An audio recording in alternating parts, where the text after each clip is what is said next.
Chapter 2615. Tier 4 Secret Silver Guard. Life transition. When Feng summoned Versailles into the reception room, the room's mana transformed. So dense. So heavy. The mana inside the reception room didn't feel like mana at all. Everyone in the room felt as if they had been submerged in water and were drowning. A Tier 4 personal guard? How is this possible? Long Wuxiang and the Tier 3 assassin were stunned when they saw Versailles. They had seen level 120 personal guards before. After all, every superpower in the game had a few by now, but those had only been Tier 3 personal guards. They had never seen a level 120, Tier 4 personal guard before. They hadn't even thought one existed at this stage of the game. Reaching Tier 4 was an immensely difficult feat, even for personal guards. Most player and power-owned guards couldn't even reach Tier 4. Fine Gold guards had a relatively high chance of completing their Tier 4 promotion quests, but reaching that milestone required a lot of preparation and a lot of time. Even the various superpowers personal guards had just recently reached level 120. Thus, logically, getting one's hands on a Tier 4 personal guard at this stage should be impossible, yet Zero Wing had one. Tier 4 NPCs were the true big shots of God's domain. They qualified to rule major NPC cities, and were beyond current players' reach. A Tier 4 personal guard? It seems the Eastern continent's superpowers have grossly underestimated Zero Wing. Their assumption that your guild is powerless outside of Cold Spring Forest is severely flawed. Tori commented as he gazed at Versailles. Even after seeing the Tier 4 personal guard, he still appeared quite calm. Even so, I do not think that a level 120, Tier 4 Secret Silver Guard can break into our two guild city. Although the guild city in question was only basic rank, it was protected by an incredibly powerful defensive magic array. The magic array could endure Tier 4 attacks without any trouble. Otherwise, the city wouldn't have withstood the demonic creature army's invasion. The western continent was far more dangerous than the east. Towns and cities faced frequent demonic creature assaults. These armies especially loved to target guild towns and cities. It wasn't odd to find 3 to 5 mythic monsters among each demonic creature army, in addition to hundreds of thousands of weaker demonic creatures. Trying to rely on a measly Tier 4 NPC to threaten a guild city jointly operated by 2 super guilds was laughable. Of course, a Tier 4 NPC, particularly a Tier 4 Great Wizard, could destroy an ordinary guild city, but trying to destroy a superpower's guild city with a single Tier 4 NPC was ridiculous. Every guild city a superpower established would have some means of fending off or exterminating Tier 4 beings. Otherwise, there wouldn't be any difference between superpowers and ordinary powers. That's right.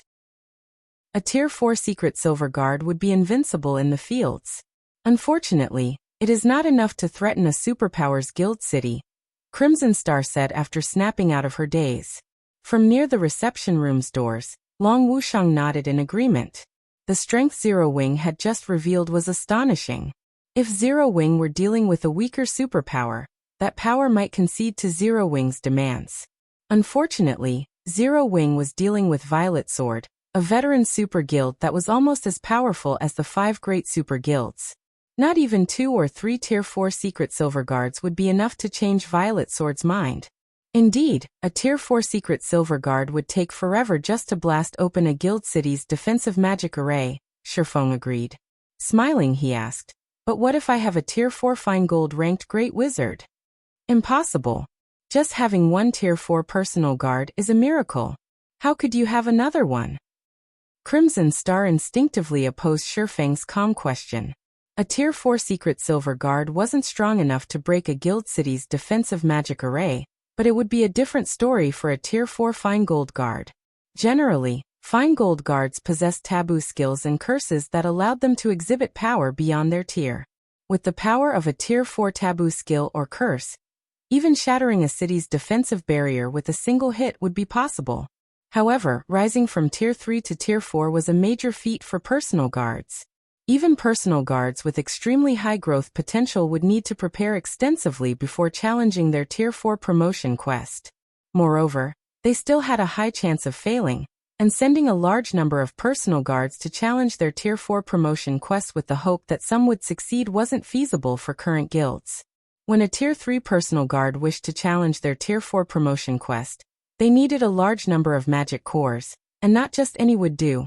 These magic cores had to come from level 100 plus mythic monsters. Unfortunately, level 100 plus mythic monsters didn't even have a 5% drop rate for magic cores, and only demonic creatures would drop them at all. As a result, even the various super guilds could, at most, afford to send one personal guard to challenge their Tier 4 promotion quest. Even if Zero Wing hunted monsters with a Tier 3 Night Division, there were only so many mythic-ranked demonic creatures in Cold Spring Forest. The fact that Zero Wing had nurtured a single Tier 4 personal guard was a miracle, but having two was simply impossible. I might have only one Tier 4 personal guard, but that doesn't mean that I can't increase his growth potential, Feng said before revealing a translucent, multicolored fruit. Everyone in the reception room felt physically and mentally restless the moment Feng retrieved the colorful fruit from his bag. Their instincts screamed at them to devour the fruit. The fruit of life. Who are you? Crimson Star demanded, staring at the colorful fruit in shock. Feng's Tier 4 personal guard had been surprising enough. Yet this man also had the incomparably precious fruit of life. This was unbelievable. The fruit of life was legendary throughout God's domain. People had even called it the holy fruit. Not only could the fruit of life resurrect the dead, but it could also help living creatures recover to their peak and elevate their potential. There were even rumors that players could boost their life ratings significantly by consuming it. If they spotted a fruit of life, even high-tiered NPCs would do everything in their power to claim it, not to mention players. In Crimson Star's opinion, though this legendary fruit was just that, a legend, it was beyond the reach of players. The only known way to obtain the fruit of life was to harvest it from the elven race's tree of life.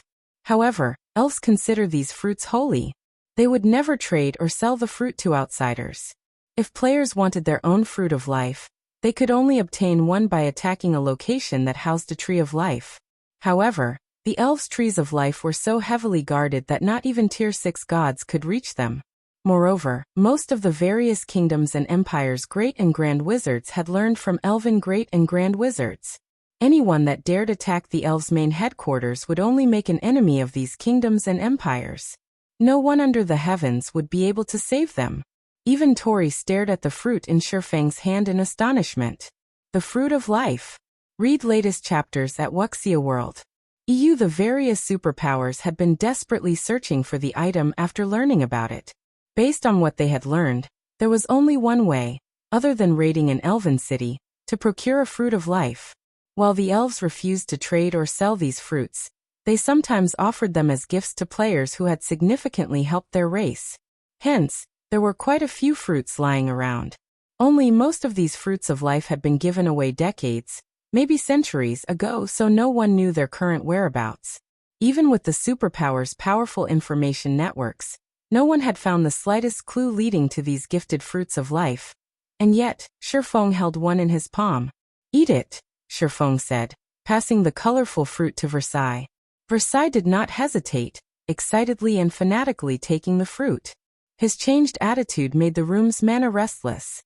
After a deep, sincere bow of gratitude to Feng, Versailles ate the fruit of life as the players in the reception room watched. Chapter 26:16.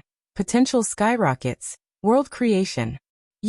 Crimson Star's and Wildfighter's eyes went wide as they watched Feng give the fruit of life to his personal guard with no hesitation. What a waste! The fruit of life was an incredibly rare and valuable item. Far more valuable than a Tier 4 fine gold guard. That fruit could permanently increase a player's life rating or upgrade a fine gold guard to dark gold rank, drastically increasing the personal guard's chance of reaching Tier 5. Versailles was only a Tier 4 secret silver guard. Even if the fruit of life upgraded him to fine gold rank, and his combat power drastically increased, he wouldn't become much more valuable. Fine gold guards had almost no chance of reaching Tier 5. Meanwhile, players could challenge their Tier 4 promotion quest once they reached level 120, which would significantly decrease a Tier 4 personal guard's value. Using the fruit of life to help a player or personal guard reach Tier 5 would be far more beneficial than using it to boost a Tier 4 NPC's combat power. Not many in God's domain would reach Tier 5. That much was clear after seeing how few players completed their Tier 3 promotion quests. While Crimson Star and Wildfighter mourned the fact that Feng had wasted the fruit, a visible layer of life energy formed around Versailles. Initially, the Tier 4 Great Wizard had been old and decrepit. His aura had been frightening, but it hadn't been able to hide his fading life aura. Now, however, Versailles regained his youthful vigor at a visible rate. Not only was his life aura growing stronger, but he also began to appear younger.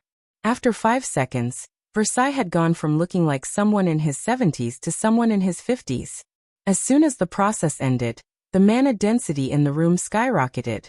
Space started to isolate the room from the outside world, with Versailles as its commander. World creation? How is this possible? Crimson Star's jaw dropped. Instructor Tori could only stare at the Tier 4 personal guard, dumbfounded. Once God's Domain's NPCs reached Tier 4, they almost always gained a personal domain. These domains were the reason that Tier 4 NPCs were so powerful.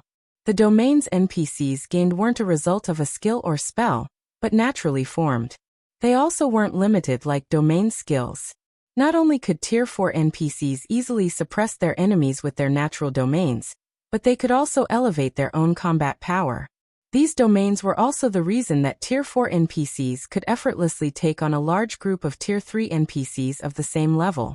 If players tried to challenge a Tier 4 NPC without a Tier 4 combatant, it wouldn't matter how many Tier 3 players they had. They'd all die. This was also why Tier 4 NPCs qualified to serve as magistrates in major NPC cities, while Tier 3 NPCs did not. If players tried to attack a major NPC city without strong enough fighters, they'd accomplish nothing, regardless of how many combatants they had. NPCs weren't like monsters. Tier 4 monsters were only powerful due to their basic attributes, while players relied on skills, spells, and numbers to make up the attribute differences. Even Tier 2 players could defeat Tier 4 monsters with a large enough team. NPCs, however, had an overwhelming advantage with their mana control. A Tier 4 NPC could use their mana to suppress every enemy within range. If players couldn't break free from the mana's bindings, they wouldn't even be able to put up a fight. However, Versailles had gone past obtaining a natural domain, now able to use world creation. Versailles had mastered his mana control before, but now he ruled over it. With his will alone, he could manipulate mana, bending it to his rules as if creating a new world around himself. Normally, however, only Tier 5 NPCs could command world creation. Even Feng was astonished. He had never realized how amazing Versailles was. While the Fruit of Life could increase an NPC's growth potential, it wouldn't immediately alter the NPC's basic attributes or combat standards unless the NPC had some lingering injuries that weakened them. Any Tier 4 NPC with world creation was a true big shot, only one step away from reaching Tier 5. They were far stronger than ordinary Tier 4 NPCs. The difference between a Tier 4 NPC with world creation and one without was like the difference between a Tier 3 player with a fully unlocked mana body and a player that had yet to accomplish the feat. There was at least half a tier between the two. Elated, Feng immediately inspected Versailles' statistics. Versailles, Yifeng's personal guard, gender, male, age 76, loyalty, 93, growth potential, 90, level 120 class, Tier 4 Great Wizard. Crap. His growth potential is just 1 point away from the Dark Gold rank. When Feng saw Versailles' growth potential, realization dawned on him. Now, Feng was absolutely certain that Versailles' original growth potential hadn't been secret silver rank, but fine gold rank. Moreover, he should have been a Tier 4 big shot on the cusp of reaching Tier 5. The Fruit of Life simply wasn't capable of providing such a huge growth potential increase. They were talking about a whopping 16 points. Even the Fruit of Life, known as the Holy Fruit, couldn't boost an NPC's growth potential so massively. The only explanation was that Versailles hadn't fully recovered after drinking the Water of Life, and had failed to recover to his full growth potential. Feng didn't know what had left Versailles in such a state, but he was overjoyed and ecstatic. He was even happier than when he had obtained a fragmented legendary item. He had already known that Versailles was an amazing Tier 4 NPC, but now he learned that this personal guard even had world creation. With this, he could accomplish more than ever. including visiting many of the locations he couldn't reach during his previous life. After players reached Tier 3 and fully unlocked their mana bodies, no land in God's domain was beyond their reach. While they could even visit the most dangerous maps, however, returning would be another matter altogether. After all, level 100+ maps made up the majority of the vast continent of God's domain. The human kingdoms and empires only occupied lands suitable for their residence, which only included a small fraction of the main continent. There were far more maps that were too dangerous for humans. Read latest chapters at Wuxia World. EU Tier 3 players were still limited to relatively safe locations. They'd only be attempting suicide if they tried to explore the truly dangerous areas on the continent. They might even have an encounter that would force them to restart their account. Now that Feng had a Tier 4 world creation NPC by his side, however, he could visit the game's truly lethal maps. These dangerous locations generally served as the venues for Tier 4 promotion quests and contained many ancient inheritances. When the various superpowers experts had reached Tier 4 and beyond in the past, they had spent much of their time in these areas, rarely returning. They could only continue to grow stronger by exploring these maps. Realizing how much time he had spent gazing at his personal guard stats, Feng quickly suppressed his excitement and returned his attention to Tori and his two companions. May I know if Zero Wing now qualifies to negotiate a partnership with your guild? Feng asked Tori. Chapter 26:17. Secret of the Ancient Secret Land. Even after a long moment, Tori and his comrades couldn't find a proper response to Feng's question. Feng was simply too ruthless. To ensure that he'd be able to enter the Ancient Secret Land, Feng had wasted a fruit of life to upgrade his personal guard to fine gold rank. Not even they would dare behave so lavishly. However, they had to admit that this swordsman was extremely fortunate to upgrade his personal guard to a Tier 4 world creation NPC. With this single NPC, Feng could blast through a basic city's defensive magic array. Versailles could cause a huge scene inside the city, allowing Feng and his team to pass into the Ancient Secret Land unhindered. Instructor Tori, Black Flame must be dreaming. Wildfighter said in the team chat. Even if he can break into the city and enter the Ancient Secret Land, he'll only be able to do so a handful of times at most. I refuse to believe he can come and go from our city as he pleases forever. Moreover, mythology will have to bear half of the entry slots we lose because of Zero Wing, significantly reducing our losses. When our two guilds gain Tier 4 experts, his personal guard will be useless, and our guild will still have 200 entry slots. The Ancient Secret Land contained an ancient city independent from God's domain's two main continents. Even if players defeated the trial boss and became citizens, they would need to remain within the city for some time to enjoy its benefits. Players wouldn't gain access to all of the city's benefits when they first reached the city. However, while Zero Wing could get into the Ancient Secret Land, the amount of time its players could stay in the city would be limited. Players could only extend their stay with a special tool. 1 week. Even with this special tool, players could only reside in the Ancient Secret Land for a maximum of 7 natural days. If they did not leave on time, they'd starve to death. The special tool in question also had a 10-day cooldown. In other words, Feng would have to break into Violet Sword and Mythology's Guild City repeatedly to continue enjoying the Secret Land's benefits. Not only were the various superpowers searching for an easier way to unlock their experts' mana bodies, however, but they were also preparing for the Tier 4 promotion quests. This meant that Zero Wing had very little time left to take advantage of the Secret Land. Crimson Star nodded in agreement with Wildfighter's claim. There was no way their two guilds could form an alliance. After all, Zero Wing couldn't offer enough benefits to warrant 100 entry slots. Tori didn't immediately reply to Wildfighter's proposal. Instead, he closed his eyes and fell deep into thought.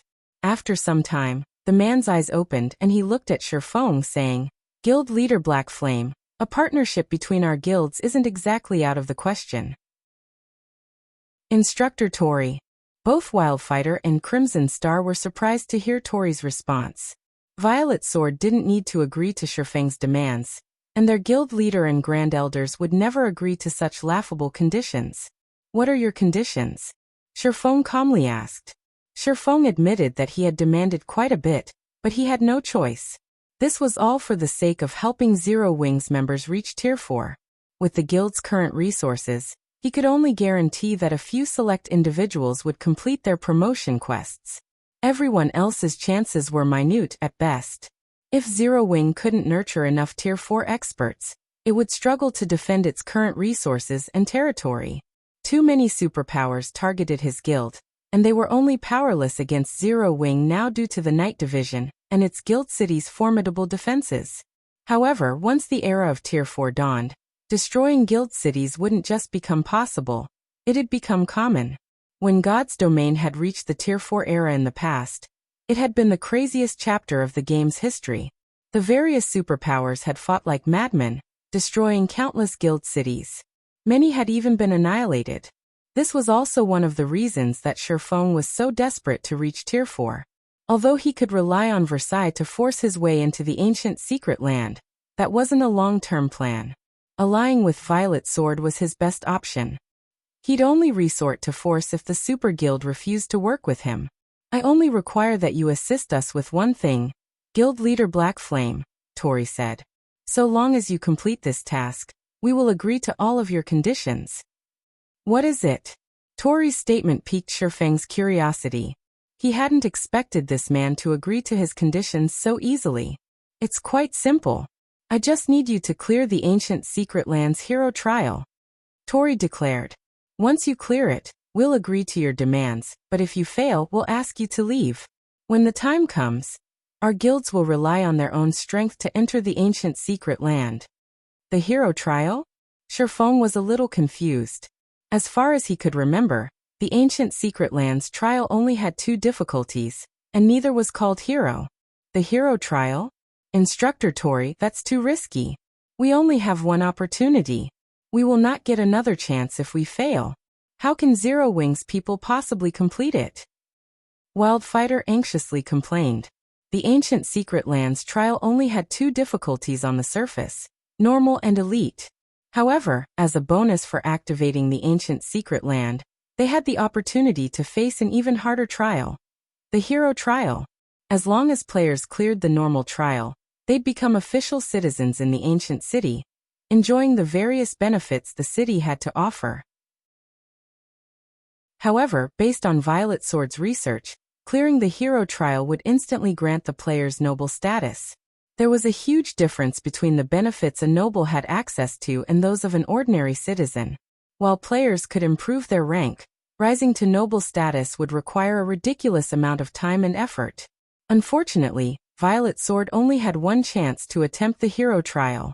They had originally intended to wait until the hero trial's time limit was up, which was in roughly 30 days.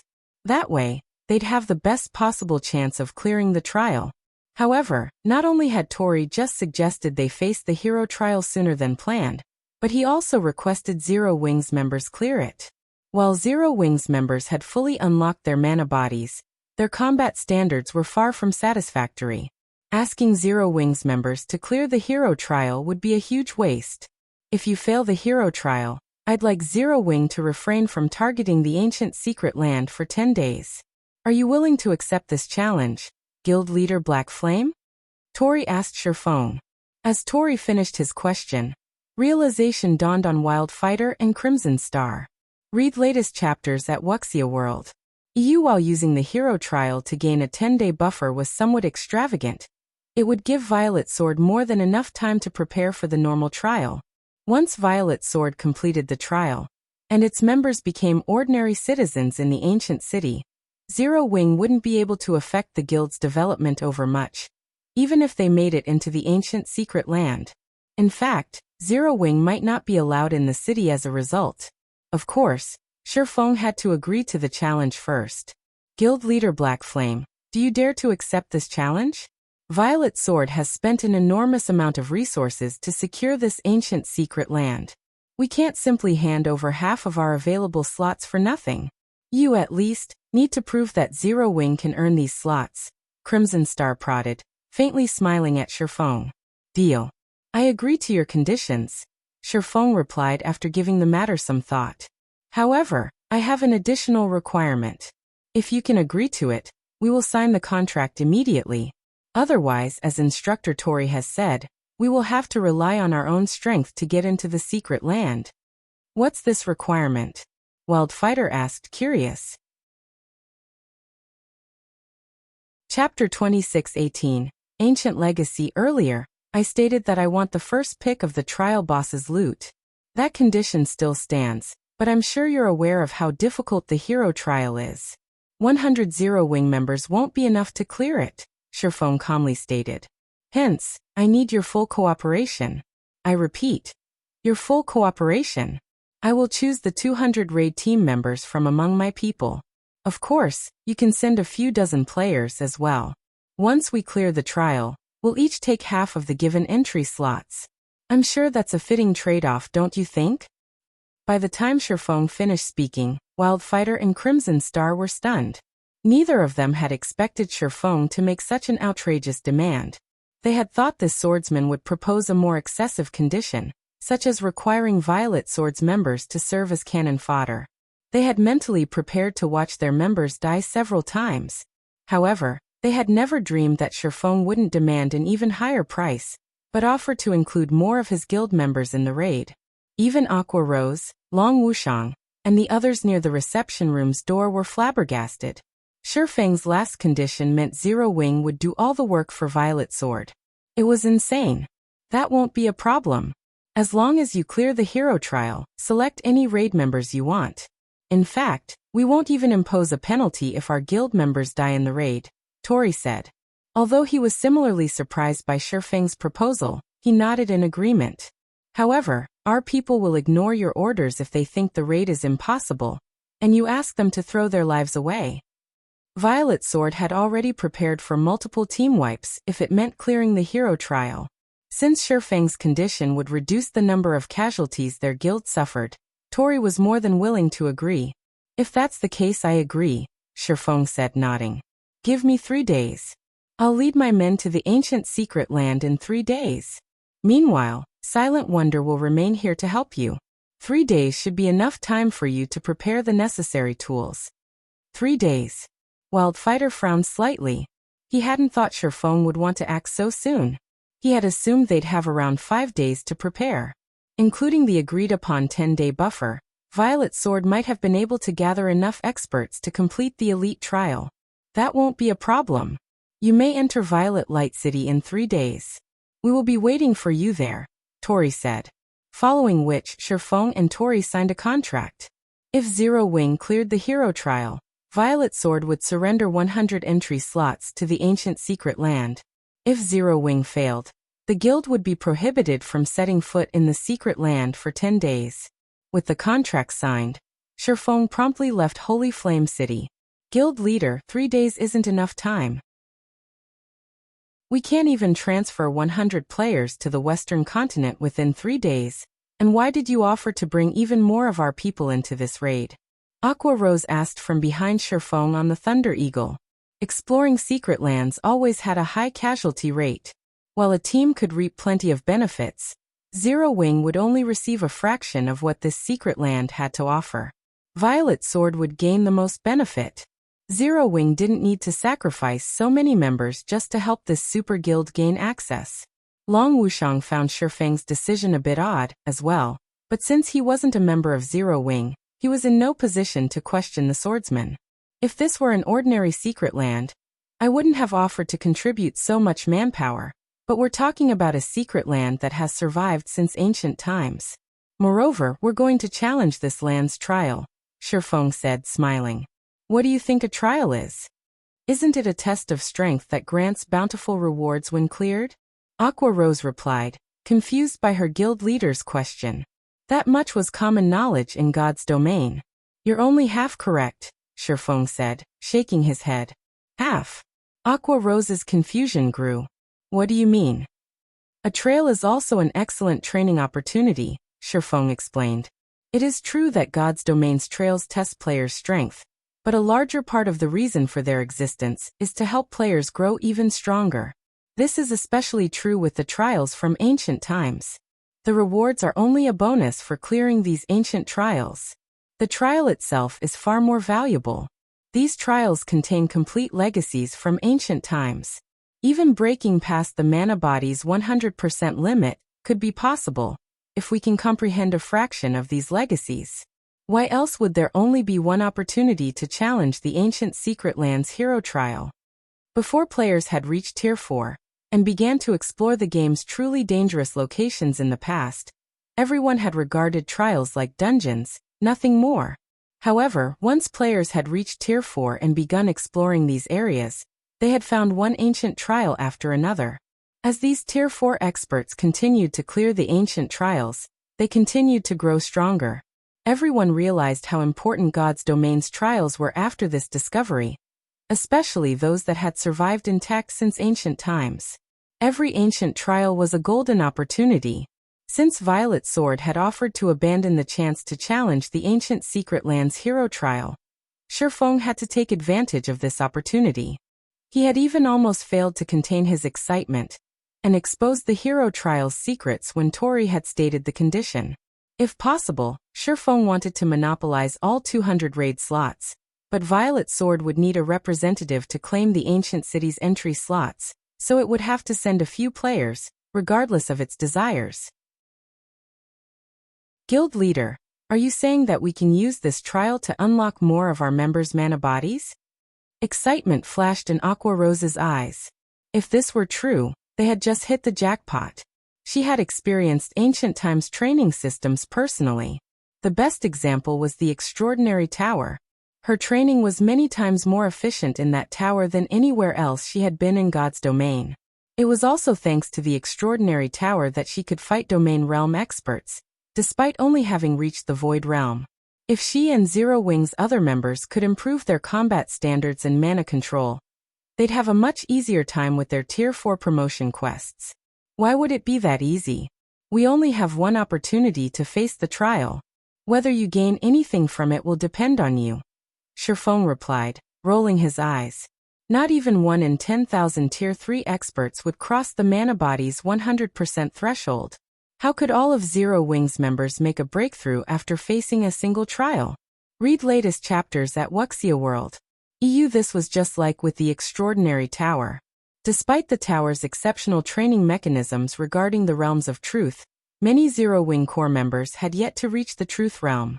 Even so, this is an excellent opportunity. At least we have a chance to grow stronger. Some among us might even make a breakthrough like Violet if we're lucky, Aqua Rose said, smiling.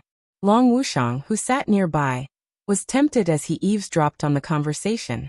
He had never realized that ancient trials offered such a benefit, either.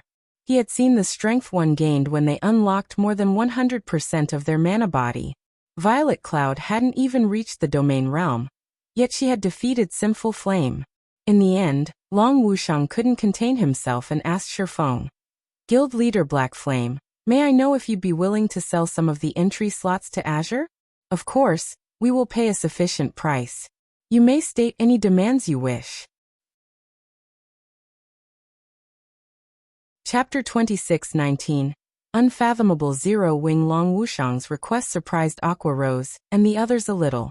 They had never expected the man to suggest a partnership with Zero Wing.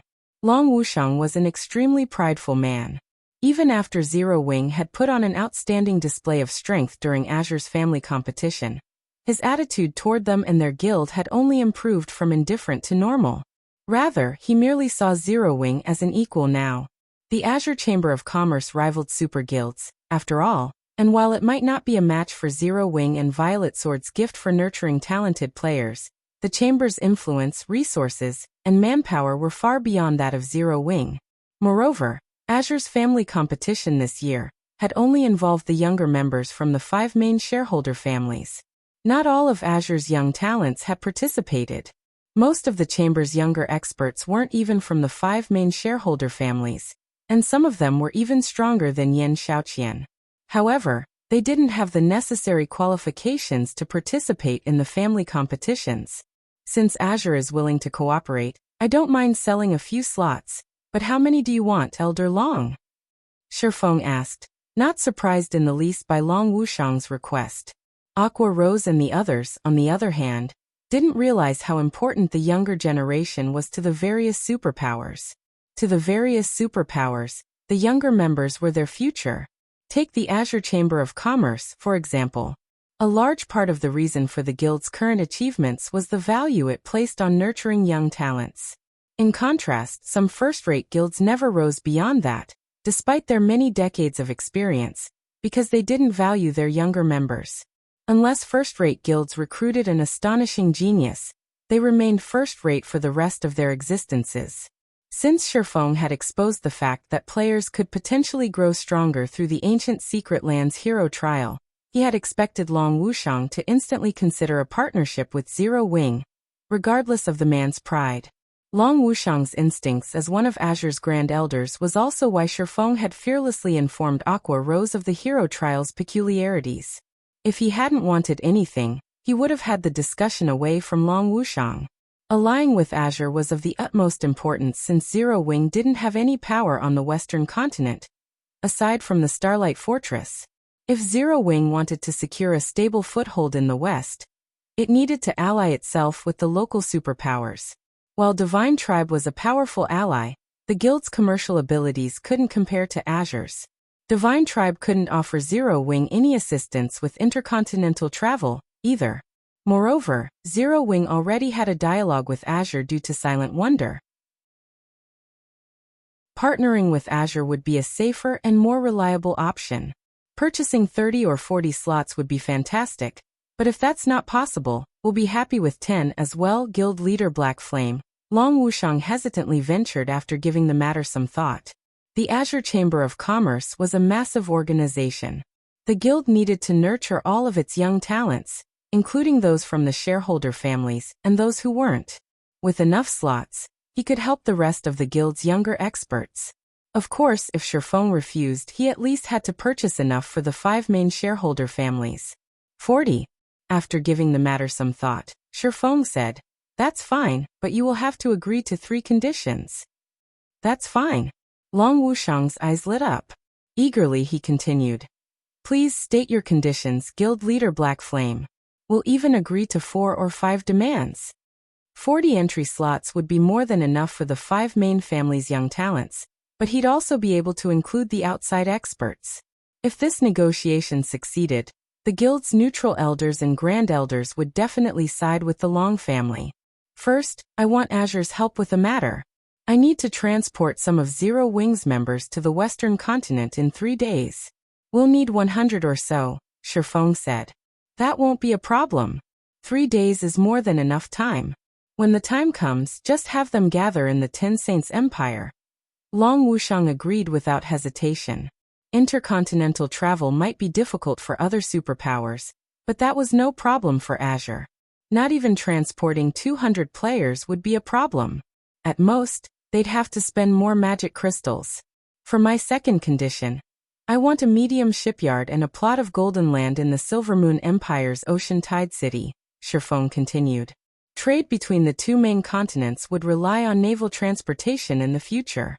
Meanwhile, Ocean Tide City was the largest port city in the Silvermoon Empire. As long as Zero Wing had roots in this city, doing business between the 2 continents would be easy. This won't be a problem either. I'll notify my eldest brother later. You can start conducting business there as soon as the handover procedures are complete, Long Wuxiang said, not at all surprised by Feng's second condition. Zero Wing had barely any territory in the west. If it wished to acquire the western continent's resources, the quickest way would be establishing itself in the west's port cities. That way, it could travel between the continents more often and transport far more cargo. After all, players could only transport a limited amount of items via teleportation. With contact between the 2 continents still being so difficult, one could resell merchandise from either area for a high price. However, those prices would fall as more powers gained the ability to travel between the east and west. Zero Wing would need to increase its sales volume to maintain a sizable income. Thus, securing a port city in the west was a must for the guild. My third requirement is the most important. I need Azure's complete Void Realm legacy, Feng earnestly declared, glancing at Long Wuxiang. Zero Wing still didn't have a complete Void Realm legacy, and because of that, It wasn't as well equipped for nurturing talented players as the various superpowers. If Zero Wing could acquire a complete Void Realm legacy, the guild's strength would reach a whole new level, becoming a true superpower. Long Wuxiang hesitated. The complete Void Realm legacy is one of the guild's core secrets. We've spent decades refining it. I'm afraid I don't have the authority to agree to that condition. While the 40 entry slots were precious, this was only an opportunity. Trading the secrets the guild had relied on to survive for one chance was absurd. Not even the guild's other elders and grand elders would agree to such an unfair demand. I know it's excessive, but this is a once-in-a-lifetime opportunity. You won't get a second chance. Moreover, we're talking about a legacy that has survived since ancient times. I guarantee it will contain secrets regarding the Tier 4 promotion quests, Feng unhurriedly explained. If that reason isn't enough, I can offer an additional benefit. What benefit? Long Wuxiang asked curiously. Azure's complete Void Realm legacy was one of the guild's most precious secrets. Sharing this secret with another guild would be the equivalent of weakening its foundation. A minor benefit wasn't enough of an incentive. I can help 3 of Azure's experts surpass 100% of their mana body's potential. Of course, the 3 individuals will have to be exceptionally talented. Ordinary experts won't do. What do you think? Feng asked, smiling. You're saying you'll help them grow as powerful as Violet Cloud, transcending tiers? Feng's offer astonished Long Wuxiang, and for a moment, he doubted the swordsman's claim. Anyone that had watched Violet Cloud's match against Sinful Flame would likely never forget her strength. She was simply too formidable. Violet Cloud's strength was no longer just a result of combat techniques or standards. She had pure power. Even with the same basic attributes as Sinful Flame, she had emerged victorious. If she had even slightly higher basic attributes, her victory would have been even more outstanding. Yet, Feng now informed him that Zero Wing could nurture such monsters. That's right, Feng said, nodding. To prove it, I'll even help these 3 players unlock their mana body's full potential in a day. Are you willing to accept my offer, Elder Long? Wait a minute, please. I need a moment to process this. I'll have to discuss the offer with my guild's grand elders first as well, Long Wuxiang said. He could have viewed Feng's offer as nonsense, but now he couldn't afford to brush it. Read latest chapters at Wuxia World. If Azure could really have 3 young monsters like Violet Cloud, it wouldn't have to worry about its future. That won't be a problem, Feng said. Take your time, but I will need an answer within 2 days. Please wait a moment, Guild Leader Black Flame. I will contact my 3rd brother now and push the Grand Elders to make a decision as soon as possible, Long Wuxiang said, nodding. He then contacted Long Xianglong and appraised him of the situation. When Long Xianglong heard about Feng's offer in Azure's residence, he too was astonished. What did you say? Zero Wing can help us nurture 3 monsters on par with Violet Cloud? How is that possible? Chapter 2620, Crazed. Azure Chamber of Commerce's residence, meeting room. Normally, it was very difficult to find Azure's Grand Elders gathered in a single location, yet nearly every one of them had convened in the top-floor meeting room, and they all looked impatient. Xianglong, why did you call us here so urgently? You know how busy we are right now. All of the various superpowers are frantically searching for ways to unlock their experts' mana bodies. If we fall behind now, we'll suffer later. A woman in exquisite, white mage robes complained. That's right. If this isn't something important, you'll have to pay for our losses, a robust, middle-aged man with crimson eyes and covered in glowing runes agreed, nodding. Despite such rude questioning, Long Xianglong didn't explode in a fit of rage. He tolerated these 2 not only because they were Grand Elders in Azure, but because their strength was second only to Sinful Flame's as well. They were even stronger than Long Xianglong, the Long family's most formidable expert. Along with Triumphant Howl, they were Azure's 3 monsters, and each represented Azure's non-family members. Why isn't Triumphant Howl here yet? Long Xianglong asked, glancing at the empty seat beside the 2. You know him. Unless the guild is going to war or is at risk of destruction, he doesn't care about anything besides leveling, the crimson-eyed man said. Forget about him. Why did you call for us here? Alright then. With 80% of the guild's grand elders present, we should have enough people to make a decision, Long Xianglong said, sighing. While Azure's 3 monsters were incredibly powerful, they were also free spirits. They hated restrictions and rarely listened to the ruling family's representatives. What exactly has happened, Lunatic Long? You actually used a Grand Elder mobilization order. Has something gone wrong with Violet Sword over Silent Wonder? Duan Hanshan demanded, smirking at Long Xianglong. Duan Hanshan had already learned about Feng taking Silent Wonder to Violet Sword's residence the moment Azure's family competition had ended, in hopes of settling the dispute between the Long family and the Super Guild. However, he doubted the issue would be so easily resolved. The Zeus Corporation's reputation was at stake, and if the Long family refused to cooperate, it would set a bad example for the other powers under the corporation's command. Even if Silent Wonder were of little significance to the Zeus Corporation's plans, it wouldn't let the matter rest so easily. Meanwhile, Zero Wing didn't have enough power in the West to convince Violet Sword to budge. If the negotiation didn't go well, Violet Sword might even move against the Long family and Zero Wing directly. I'm afraid I'll have to disappoint you, old ice demon. The matter regarding Wonder has already been dealt with, Long Xianglong shot back. As a matter of fact, I've gathered you all here today to discuss good news. This matter might even affect Azure's future. Something that can actually influence Azure's development? Long Wuxiang left with Zero Wing to visit Violet Sword. Have we secured a partnership with the Super Guild over the ancient secret land? The white-clad woman asked, a hint of anticipation flashing in her eyes. The only thing she could think of that might affect Azure's future was the ability to nurture experts. Based on the information Azure had obtained, Violet Sword had discovered an ancient secret land that included an ancient training ground. If Azure's young experts could use this training ground, they could grow significant. Happy face. You're half correct, Long Xiangong replied, chuckling. Half. Have we not negotiated an alliance with Violet Sword? Duan Hanshan asked, confused. Correct. We're cooperating with Zero Wing, Long Xianglong said, nodding. Black Flame is willing to sell us 40 entry slots into the ancient secret land, but in exchange, Black Flame wants our complete Void Realm legacy. Is Black Flame insane? You're talking about our guild's foundation, yet he wants it for 40 measly slots? Only a fool would agree to such a partnership. Have you really gone mad, Lunatic Long? Duan Hanshan said, sneering. What a joke. Azure's Void Realm legacy was the fruit of several decades of hard labor. They'd be crazy to share it with Zero Wing for a few training slots.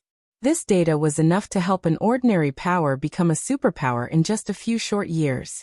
In fact, a large part of the reason most guilds didn't become superpowers was that they lacked effective training methods. However, as long as a guild had enough time, money, and this data, it could easily grow into a superpower. This was why the various super first-rate and super guilds rarely sold their research into the realms of refinement. Xianglong, if you've called us here to tell us this, I think it's time the Long family found a new representative, the crimson-eyed man coldly criticized. Everyone in the room gave Long Xianglong frosty looks. The Azure Chamber of Commerce did not belong to one family. It was the result of the 5 main shareholder families and a large number of non-family grand elders' exhausting work. It was unacceptable for any one member to sell the guild's secrets. I know, Long Xianglong said, not surprised by everyone's attitude in the least. He simply smiled back at them and continued. What I'm going to say next is the important part. What could possibly be so important that you felt the need to waste our time? Don't tell me Zero Wing can nurture a group of monsters? The white-clad woman said disdainfully. You've hit the nail right on the head, Belle, Long Xianglong replied, nodding at the white-clad woman named Butterfly Belle. Black Flame has promised that he can help us nurture 3 monsters that can unlock more than 100% of their mana body's potential. He's even promised that he'll help the 3 selected players reach 100% within a day. Cross the 100% threshold? Isn't that what the little girl from Zero Wing accomplished? Duan Hanshan exclaimed. Everyone that had watched the family competition had learned of how frightening Violet Cloud's combat power was. Not even a legendary expert like Sinful Flame had been her match. She was inhuman. Most ordinary powers thought unlocking 100% of the mana body could be accomplished given time. But anyone that had tried knew that the closer they got to 100%, the better their mana body performed. Unlocking 100% of one's mana body should be the maximum. However, Violet Cloud, who had broken past 100%, was definitely an extremely talented genius, and anyone that tried to replicate the feat would only be met with failure. Yet, Zero Wing declared that it could nurture inhuman experts like Violet Cloud? Read latest chapters at Wuxia World. I heard the girl talk about it before. It seems she's not unique in Zero Wing. She even mentioned stronger members of the guild. Sinful Flame suddenly spoke up. Based on her expression at the time, I doubt she was lying. Zero Wing should have more monsters that have crossed the 100% threshold. Everyone fell silent after listening to Sinful Flame's interruption. These elders and grand elders were already impressed that Zero Wing had nurtured a monster like Violet Cloud, but she had to be an exception. That fact would be, more or less, acceptable, but they had just been told that Zero Wing had more monsters like the girl. How could they possibly believe this? Regardless of how unbelievable it was, however, Sinful Flame was a reliable source. This is why I've gathered you all here. What is everyone's opinion of this? Do we accept the offer or not? Long Xianglong asked after sweeping his gaze across the crowded reception room. Chapter 26-21. 3 slots. Everyone in the meeting room remained silent, a fanatic light flashing in their eyes after listening to Long Xianglong's declaration. If Black Flame is telling the truth, and he can help 3 of our experts break past the 100% threshold, I think the matter should be negotiable, the crimson-eyed man said. That kind of strength would be extremely helpful during future promotion quests. If we can introduce a few Tier 4 players before the other superpowers, we'll have a head start when raiding mythic field bosses and forbidden lands that have gone untouched. We might even be able to occupy ancient ruins before anyone else has a chance. I concur. While our core secrets are essential, we'll need stronger combatants than we have now if we wish to further Azure's development. If we have a group of Tier 4 experts early on, the other superpowers won't dare target our key resource spots, Butterfly Bell said, nodding. In God's domain, the strong were revered. A strong individual might not benefit a guild when it came to resources, but they were a powerful deterrent for potential enemies, especially if those players were Tier 4 powerhouses. At this stage of the game, no one would dare think of attacking a guild city if it housed a Tier 4 powerhouse. Numbers wouldn't be nearly enough to bridge the gap between a Tier 3 expert's strength and that of a Tier 4 player. With 3 Tier 4 experts, specifically experts with extraordinary combat power for their level and tier, Azure would have an effective deterrent. Even without Violet Sword, Azure could safeguard its current resource areas. The chamber might even be able to secure more. On the other hand, keeping a tight hold on the guild's Void Realm legacy would only ensure that Azure's foundations remained steady. It wouldn't help the guild grow. Upon hearing the Crimson-Eyed Man's and Butterfly Bell's words, the independent Grand Elders promptly nodded in agreement. One couldn't make an omelet without breaking eggs. Now that their potential gains were clearly greater than their potential losses, they had no reason to refuse Zero Wing's offer. I have no arguments against accepting Black Flame's offer, but how do we choose which 3 members to send? Duan Hanshan asked Long Xianglong. Interested to hear his answer, the Grand Elders turned toward the Long family's representative. Long Xianglong had summoned them here to discuss this topic, and Silent Wonder was a member of Zero Wing. The Long family was in the best position to negotiate this deal. These 3 training slots were incredibly valuable. If these 3 players broke past their mana body's 100% threshold, they'd rise to the apex of God's domain, even if they were merely Void Realm experts. Whatever faction these experts belonged to would gain quite a bit more authority within the Azure Chamber of Commerce. In fact, the slots distribution might cause a massive authoritarian shift in the guild. I realize what you're all thinking, Long Xianglong said, chuckling as everyone gave him serious looks.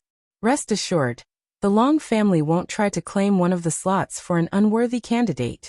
Black Flame has already informed us that no random player will do.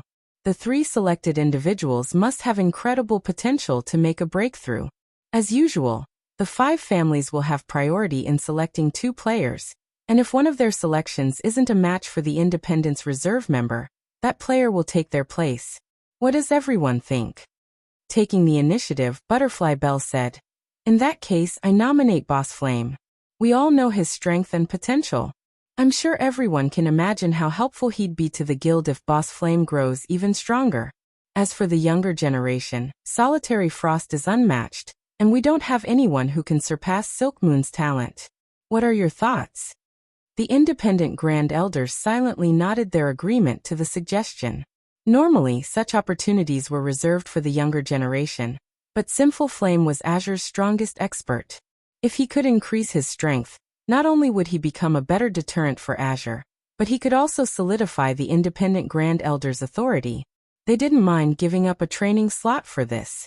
Duan Hanshan said nothing to oppose the idea. Rather, he was strongly in favor of the suggestion. Earlier, he had worried that the Long family would unfairly try to claim one of the 3 slots. That would leave Solitary Frost competing for the remaining slot reserved for the 5 families. While the young player had almost no chance of losing, nobody could say for certain that the independent faction of the guild didn't have something hidden up their sleeves. Now that Solitary Frost had been selected for one of the 3 slots, however, he had no issues with the arrangement. I'm afraid Silk Moon won't do. We still haven't been able to reach her, Long Xianglong said, shaking his head. Although Black Flame has given us a 2-day time limit, we should make our decision as soon as possible, just in case. I suggest we give the 3rd slot to Xiaoqian. She's almost as talented as Silk Moon. What does everyone think? Everyone in the room stared at Long Xianglong, astonished. Even Duan Hanshan's jaw almost dropped. These training slots were invaluable. Yet Long Xianglong wanted to give all 3 away. Moreover, he had just suggested the Duan family claim one. The Long family and Duan family had a ceaseless feud. Now, however, Long Xianglong had just suggested one of his rival's younger members take the 3rd slot. It was unbelievable. Inwardly, Long Xianglong could only smile bitterly as he watched shock and confusion sweep through the room. He did not wish to give this slot away either, but unfortunately, with Silk Moon absent, the Long family's only other suitable candidate would be Long Xianglong himself. Due to his rocky relationship with Zero Wing, however, he definitely couldn't go. His pride wouldn't let him. While he could have suggested they send Burning Owl, trying to convince the other Grand Elders of the boy's potential would be difficult. Azure had quite a few stronger players that were Burning Owl's age after all.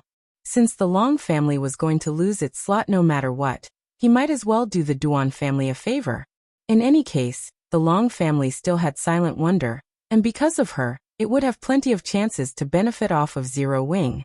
Moreover, sending Xiaoqian instead of Burning Owl would allow Azure to fulfill Feng's requirements and make training easier. Her potential had already been acknowledged as only second to Solitary Frost's. Lunatic Long, we have no problems with this arrangement if you don't, Butterfly Bell calmly said. None of the other Grand Elders objected to Long Xianglong's proposal. Xiaoqian was quite talented and only half a step away from the domain realm. She was undoubtedly the best candidate after Silk Moon. That settles it then. I'll contact Black Flame after this, Long Xianglong announced, concluding the meeting. He then turned to Duan Hanshan and continued. Old Ice Demon, please prepare Solitary Frost and Xiaoqian. Once we sign the contract with Zero Wing, send them to the Starlight Fortress. It will be taken care of. Once the contract has been signed, I'll take them there myself, Duan Hanshan said, nodding. Following which, everyone proceeded to discuss who they would send to Violet Sword's ancient secret land. As soon as they reached a conclusion, the Grand Elders were dismissed, leaving to prepare for the raid. An hour after the meeting had ended, Long Wushang represented the Azure Chamber of Commerce in signing a cooperative contract with Feng. In no time at all, not only had Feng gained the rights to one of Ocean Tide City's medium shipyards and golden lands, but he had also received a small warehouse in the city as a gift. Meanwhile, in Azure City's teleportation hall, are we really going to train with Zero Wing, Uncle Hanshan? Xiaoqian asked Duan Hanshan, who wore a serious expression. I'm afraid it'll be difficult to rejoin Violet Sword's training if we do. Instructor Tori might just give up on us. Although she and Solitary Frost were members of the Azure Chamber of Commerce, and where they trained at was none of Violet Sword's business, these two were considered Tori's disciples. Training with Zero Wing would be a slap in the face to Tori, as if they were declaring that Zero Wing's training was more valuable. While Violet Sword's training is amazingly effective, this is a unique opportunity. Do you think securing these slots was easy? I doubt you'll get a chance like this in the future. Moreover, only Zero Wing can provide this kind of training right now. Duan Hanshan informed her coldly. Read latest chapters at Wuxia World. EU Uncle Hanshan, I agree with Xiaoqian. It is only a matter of time before we unlock our mana body's full potential, but opportunities to improve our combat standards and techniques are difficult to come by. We went to great lengths to earn Instructor Tori's guidance. If he finds out that we left to train with Zero Wing, I doubt he'll agree to train us anymore, Solitary Frost said. While he admitted that Zero Wing was quite capable when it came to helping players unlock their mana body's potential, passing up a chance to improve their combat standards and techniques for a chance to unlock their mana bodies a few days sooner was a waste. The only reason he had lost to Silent Wonder, in his opinion, was that he had yet to unlock his mana body fully. If he had, defeating her would have been a piece of cake. With enough time, anyone could unlock their mana body's full potential. Hence, he firmly believed that improving his combat standards and techniques was the true path to power. You're only going to Zero Wing to unlock your mana body. You're not there to learn techniques. It doesn't clash with Instructor Tori's training. I'm sure he won't have an issue with this, Duan Hanshan replied. It's getting late. We should hurry to the Starlight Fortress. We shouldn't make Zero Wing wait too long. With that said, Duan Hanshan led Solitary Frost, Yin Xiaoqian, and a few dozen Azure members through the teleportation array, and to the closest NPC town to the Starlight Fortress. Chapter 26-22. Changes to the Starlight Fortress. Star Valley, Starlight Fortress. A long line of players, including tens of thousands, waited to enter the magnificent, ancient fortress. There were also quite a few Tier 3 players among them, creating a spectacular, stunning scene for first-time visitors. Azure's 40-man team stood at the front of the line, gazing at the Starlight Fortress in curiosity.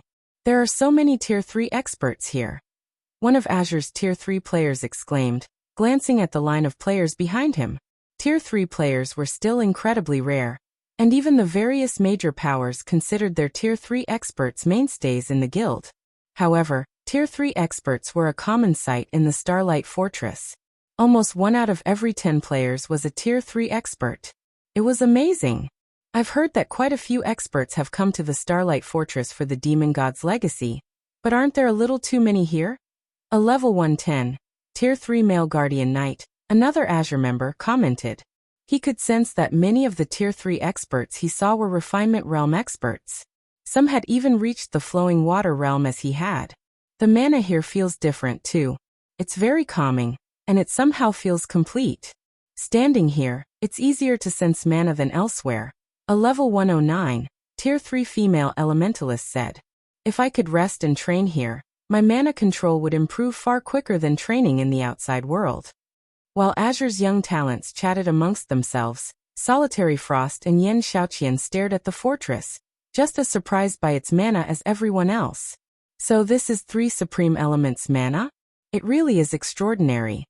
Yin Xiaoqian muttered as she sensed the flow of mana around her. At the same time, realization also dawned. It's no wonder why so many of Zero Wing's members have fully unlocked their mana bodies.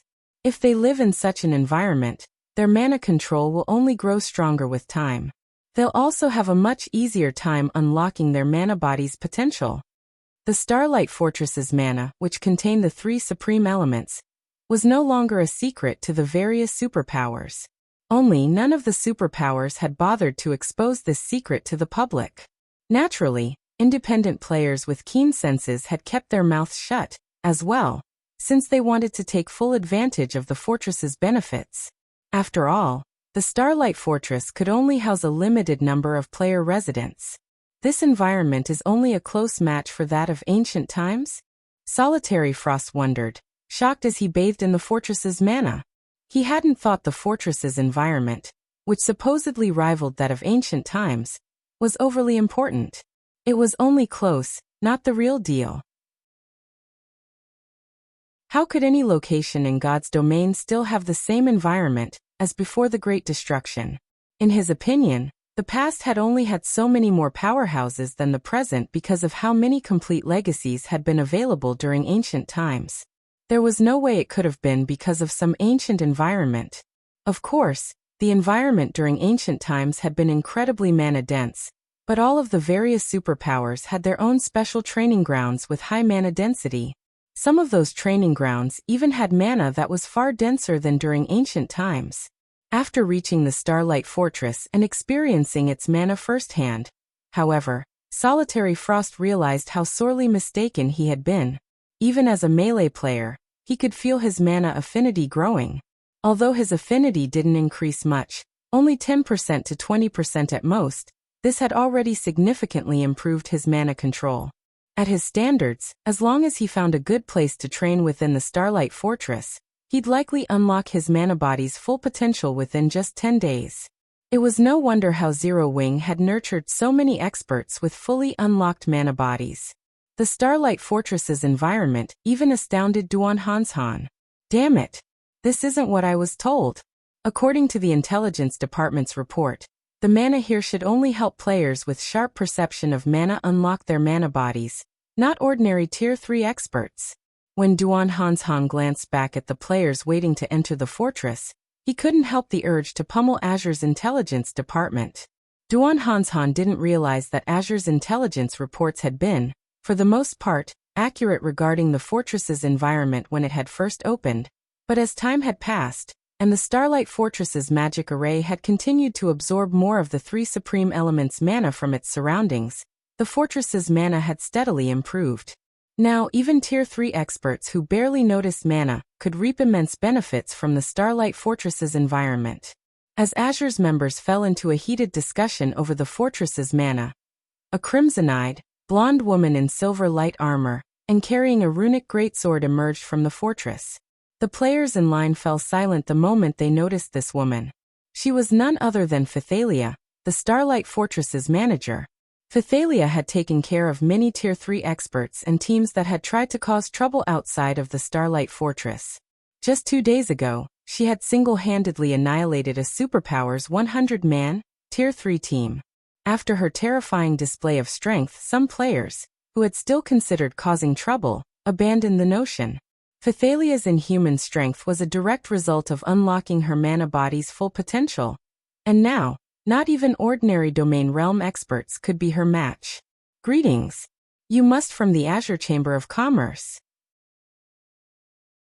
Guild leader Black Flame is currently preoccupied, so I will lead you to the Fortress Lord's mansion, Phythalia gently announced. How is this possible? Solitary Frost's eyes twitched when he saw Phythalia approach to welcome their group. He and Phythalia were old acquaintances. He had constantly tried to challenge her, and they had clashed several dozen times. Unfortunately, he had lost every match. He had hoped to challenge Phythalia again after his training with Violet Sword. However, he had never dreamed that she'd be responsible for helping Zero Wing welcome them to the Starlight Fortress. This was the commander of Divine Tribe's Divine Hymn Legion they were talking about. Commander Phythalia, I didn't expect to find you here. I thought you'd have gone to the demon god's shrine like every other expert, Duan Hanshan said, similarly surprised to see Phythalia. The demon god's shrine in Star Valley had become a main training ground for domain realm experts due to the few special secret lands that were connected to the shrine. Not only could players acquire treasures in these secret lands, but they could also use the areas to grow stronger. Of course, only domain realm experts and incredibly strong peak experts could take advantage of these benefits.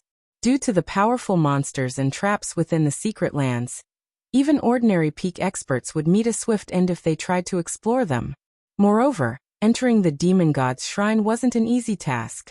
One would need a lot of manpower to secure enough entry passes, and to make matters worse, each pass was a single-use item. Generally, only superpowers near Star Valley chose to send their experts to the demon god's shrine. However, Phythalia was different. Divine Tribe had the only temporary residence within the Starlight Fortress. Entering the demon god's shrine should be a piece of cake for her. Read latest chapters at Wuxia World. While the demon god's shrine is useful, training in the Fortress Lord's Mansion's battlefield is far better. It's a pity that the battlefield can only accommodate a limited number of people, or I'd use it constantly, Phythalia said, a bitter smile forming as she shook her head. At the same time, she flashed Azure's members an envious look. Due to the recent partnership between Azure and Zero Wing, Feng had decided to allow these young talents to train in the Fortress Lord's Mansion's large battlefield for free for a few days. There's a better place than the demon god's shrine? The news astonished Solitary Frost. For experts of his and Phythalia's caliber, growing stronger by training was incredibly difficult. The fact that the demon god's shrine could help domain realm experts was amazing. If not for the problem of distance and manpower, Azure's domain realm experts would have long since made their way to the shrine. And yet, Phythalia insisted that training in the Starlight Fortress's Fortress Lord's Mana was even more effective than training in the demon god's shrine. How could he possibly believe such an outlandish claim? Let's pause our conversation for a moment. Our time is limited.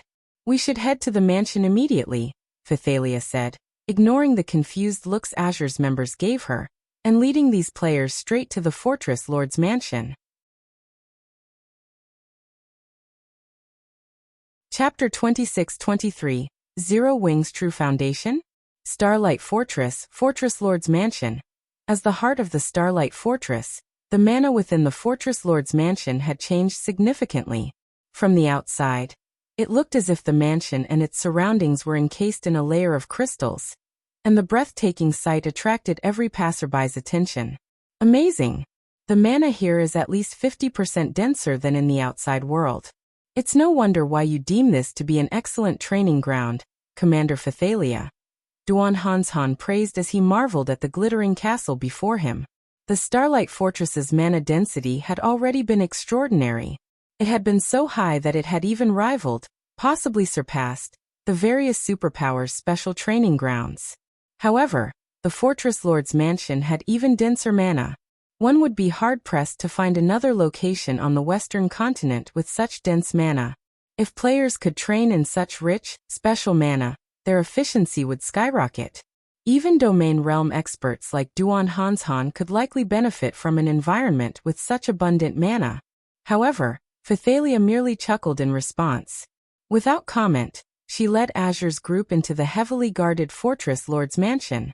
When they stepped into the mansion grounds, Duan Hanshan and his entourage from Azure were utterly stupefied. Aside from the multitude of Zero Wing's experts, over 50 personal guards stood guard around the courtyard. Even the weakest of these NPCs was a secret silver guard, and there were as many as 8 fine gold guards present. These NPCs could even annihilate a 1,000-man team of Tier 3 experts. Once their surprise subsided, Azure's members realized how refreshed and light they felt, as if newer, better bodies had replaced their old ones. What's going on? Why do I feel like I have so much more physical control? Solitary Frost exclaimed as he sensed the changes. Dense mana shouldn't have such an effect. It's not just our physical control. I can feel my mana control significantly improving as well, Xiaoqian said in the team chat.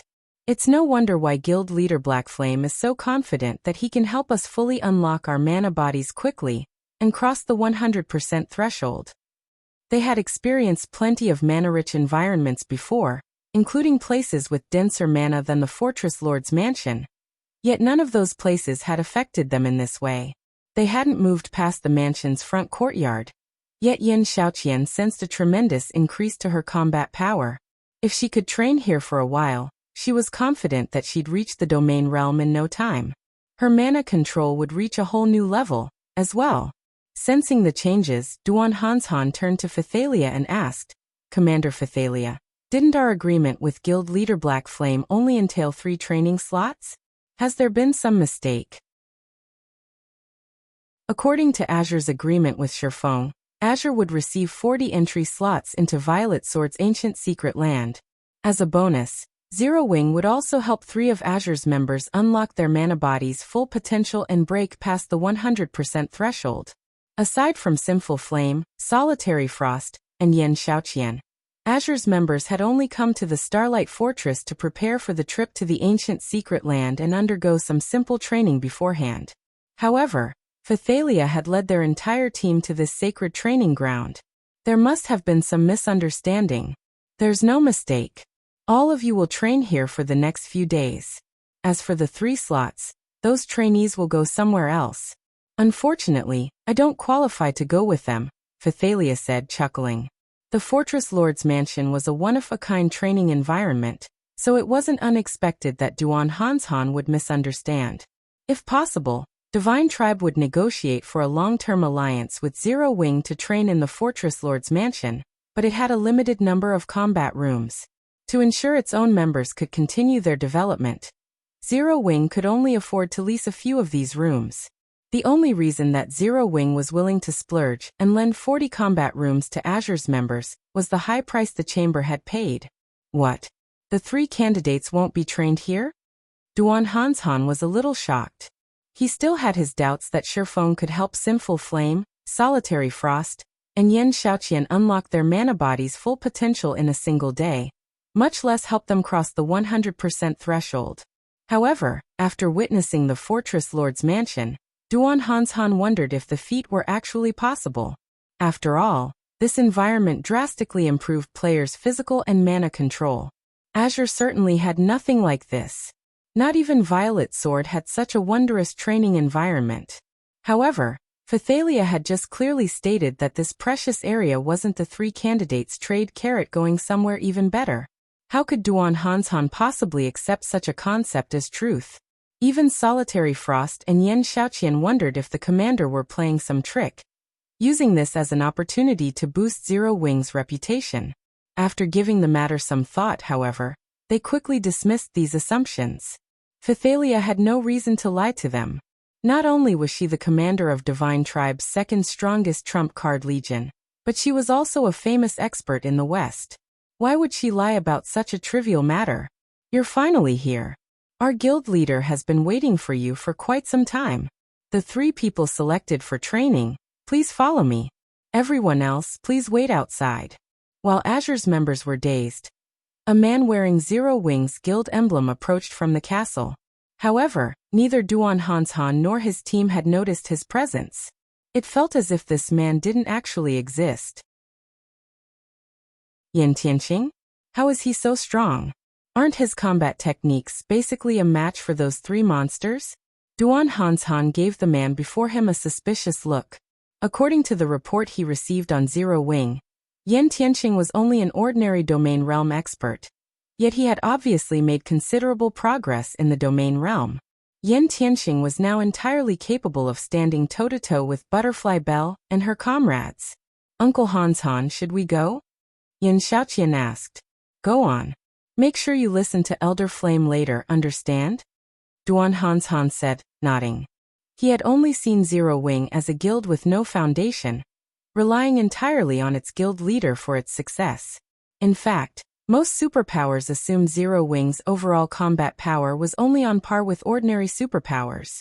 However, when it came to other aspects, such as nurturing talented players, Zero Wing couldn't even compare. The guild would need a miracle to become an ordinary superpower in the future. However, Duan Hanshan realized how wrong he and the various superpowers had been after entering Starlight Fortress's Fortress Lord's mansion. Understood. Xiaoqian and Solitary Frost replied, standing at attention. Please lead the way. Sinful Flame turned to Yin Tianqing once Duan Hanshan had finished instructing the 2 youngsters. Read latest chapters at Wuxia World. You follow me.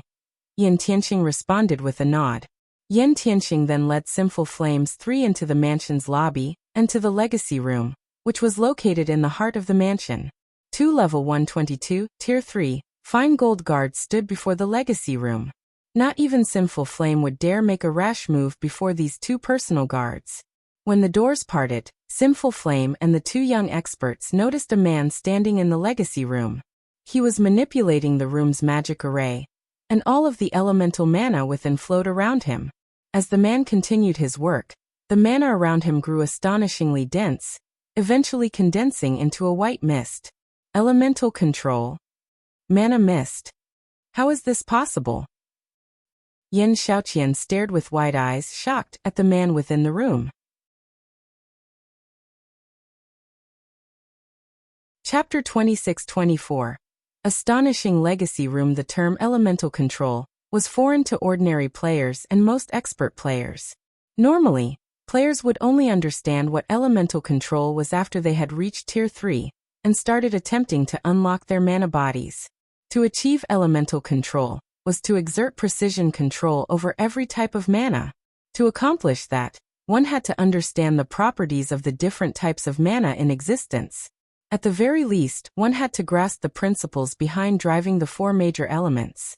At this stage of the game, however, let alone gaining precision control over the various types of mana, the superpowers were still clueless about the operating principles of the 4 major elements.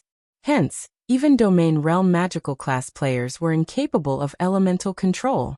Yet, to Xiaoqian's surprise, the man standing inside the legacy room was controlling the ambient mana within the room, as if it were a part of his own body, and was even using it to strengthen the room's magic array. This was an ability all magical class players in God's domain sought. However, what truly surprised her was the identity of this man. Black Flame. After all, melee classes were inherently less attuned to mana than magical classes. In addition, melee players use mana much less frequently in battle than magical class players, so they should be less familiar with mana than magical class players. Yet, despite being a Tier 3 Sword King, Feng had actually achieved elemental control.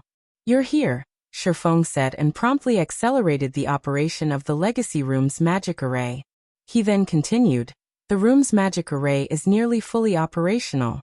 The 3 of you will be learning how to unlock your mana bodies here. In a while, each of you will have 5 minutes to experience what it feels like to have a fully unlocked mana body. What you need to do during this time is memorize the feeling of how the mana inside your body flows. Afterward, you will have to think of ways to replicate this feeling. Remember, each of you has only one opportunity.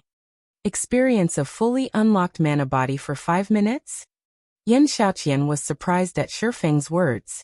Although the experience lasted only 5 short minutes, if she knew what her fully unlocked mana body would feel like, she would have a much easier time unlocking it afterward. Moreover, she wouldn't have to worry about going astray and taking a long detour. She could simply head straight to her goal. So this is the secret behind Zero Wing's strength? Solitary Frost similarly gazed at Feng in astonishment. Currently, the various superpowers of God's domain were already struggling to find a location that could help players improve their mana control. Zero Wing, however, could allow players to experience how it felt to have a fully unlocked mana body for 5 minutes. The guild was standing on a completely different playing field from the various superpowers. It's no wonder Zero Wing has so many experts with fully unlocked mana bodies. If the other superpowers were to find out about this, they'd most likely die of envy. Sinful Flame took a closer look at the legacy room upon hearing Feng's explanation. While players could fully unlock their mana bodies given enough time, the sooner a player did so, the sooner they could venture into locations that remained forbidden to ordinary Tier 3 players and obtain opportunities there. They would also have more time for other things.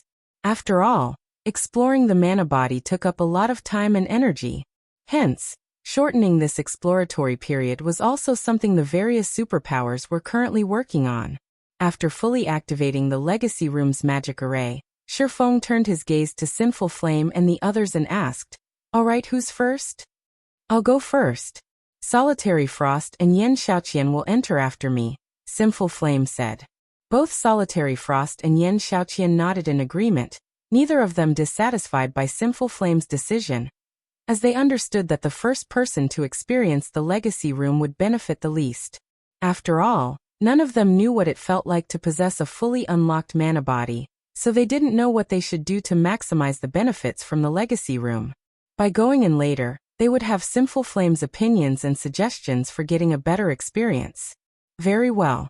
Elder Flame, please," Feng said as he walked out of the legacy room and gestured for Sinful Flame to enter. Once Sinful Flame entered the legacy room, its doors promptly shut. Silence then fell over the antechamber. Solitary Frost and Xiaoqian could not help growing nervous and curious as they eyed the closed doors. Even now, they remained dubious of being able to fully unlock their mana bodies within a day. After all, the further one unlocked one's mana body, the more difficult additional progress became. This wasn't a feat that could be accomplished just by briefly experiencing having a fully unlocked mana body. Trial and error required a lot of time. Meanwhile, as Solitary Frost and Xiaoqian were entertaining such thoughts, 5 minutes flew by. In the next moment, the doors to the legacy room slowly opened, and dense mana poured out the doorway. Both Solitary Frost and Xiaoqian were stunned when they saw Sinful Flame walk out. They could tell that the dense mana coming from the room actually belonged to Sinful Flame. Moreover, the aura Sinful Flame radiated was suffocatingly strong. Elder Flame, did you fully unlock your mana body? Xiaoqian exclaimed in disbelief. She knew that, previously, Sinful Flame had unlocked his mana body's potential to only a little over 80%, so reaching 100% should still take him quite some time. Now, just 5 minutes after entering the legacy room, he had already fully unlocked his mana body. How could she believe this? At this moment, let alone Xiaoqian, even Feng was surprised by this situation. Originally, he had intended to use the remaining 3 slots to the legacy room on Zero Wings experts that had good potential. However, in order to obtain Azure's trust and its Void Realm legacy, he had no choice but to give them to Azure. Even so, Azure's 3 candidates should still emerge from the legacy room a little way off from fully unlocking their mana bodies. After all, unlike Fire Dance and the others, Sinful Flame's 3 did not get to experience the trial inside the legacy gate and gain a significant amount of knowledge relating to the mana body. Hence, Feng had been prepared to give them 3 of the ancient potions he had obtained from Poison City. Coupled with the effects of the Fortress Lord's Mansion's combat rooms, those should make it possible for Azure's 3 candidates to fully unlock their mana bodies within 1 day. Feng never thought that Sinful Flame's talent would be this high. Sinful Flame had actually succeeded in fully unlocking his mana body after just 1 trip into the legacy room. His talents were terrifying. During the brief moment Feng was in shock, Sinful Flame turned to look at Solitary Frost and Xiaoqian and advised, "Once you two are inside, don't use the methods you previously used to operate your mana body to experience your fully unlocked mana body. Instead, just focus on sensing how the mana inside your mana body flows. There are many mistakes in the methods we researched. If you insist on using your previous notions to experience your fully unlocked mana body, you'll have a difficult time gaining any improvements. Moreover, while inside, I sense that reaching 100% potential isn't the end for the mana body, but a new beginning. Even though I have fully unlocked my mana body now, I can feel that it is still inferior to the mana body I had inside the room. However, my talents are limited, so I only managed this much for now." Just like Guild Leader Black Flame said, "Give everything you have into memorizing the sensations you feel while inside the room, and don't think of anything unnecessary. Only by doing so will you be able to gain a greater harvest. You might even cross the 100% threshold through this opportunity." Upon hearing Sinful Flame's words, Tianxing, who stood to one side, nodded his head thoughtfully. As for Solitary Frost and Xiaoqian, they glanced reflexively at Feng in embarrassment. Previously, they hadn't placed much importance on Feng's words, treating them as mere chatter. They had failed to realize that Feng was actually giving them pointers. In reality, even Feng was startled by Sinful Flame's words. After all, he hadn't been giving any serious advice before, just stating the basic method for utilizing the legacy room. Of course, Feng did not show his surprise on his face, simply nodded silently at Sinful Flame's words. Following which, Solitary Frost and Xiaoqian also entered the legacy room one after another. Time flowed like running water, and 3 days went by quickly. In an ancient forest in the faraway Silvermoon Empire, Violet Light City stood on a mountaintop, overlooking the entire forest. The city teemed with mythologies and Violet Sword's members. Instructor Tori and the others from Violet Sword had arrived quite some time ago, and were currently standing above the city's front gate. "Instructor Tori, everyone's ready. Now we're just waiting for Zero Wings members," Crimson Star reported as she approached Tori. Read latest chapters at Wuxia World. EU. I heard that Mythology partnered with several superpowers. Their raid team attempted the elite trial yesterday. The 200-man raid team consisted entirely of bona fide Void Realm experts, some of whom even have fully unlocked mana bodies. However, I heard that even a fully unlocked mana body was of limited help inside the trial. In the end, Mythology's raid team failed to defeat the trial boss. Although Zero Wing has a lot of experts with fully unlocked mana bodies, they hardly have any Void Realm experts in the guild. I wonder if they can even reach the Hero Trial's trial boss. Wildfighter said, smirking. I'm afraid that's going to be difficult. I really don't know what Black Flame was thinking back then to suggest filling the majority of the raid team with Zero Wings members. If he finds out about Mythology's failure, he'll most likely die of regret, Crimson Star said, smiling. Once they team wipe a few times, I bet he'll come asking us for reinforcements. The Ancient Secret Lands Elite Trial already reduced the advantages of a fully unlocked mana body by a large margin. If not for Mythology's raid members having extremely high combat standards, they wouldn't even have reached the Elite Trial's trial boss, much less get the chance to fight it. If even the Elite Trial placed such a heavy suppression on the mana body, the suppression in the Hero Trial would naturally be much greater. In that case, the chances of Zero Wing's raid team, which barely had any peak experts in it, meeting the Hero Trial's trial boss were practically zero.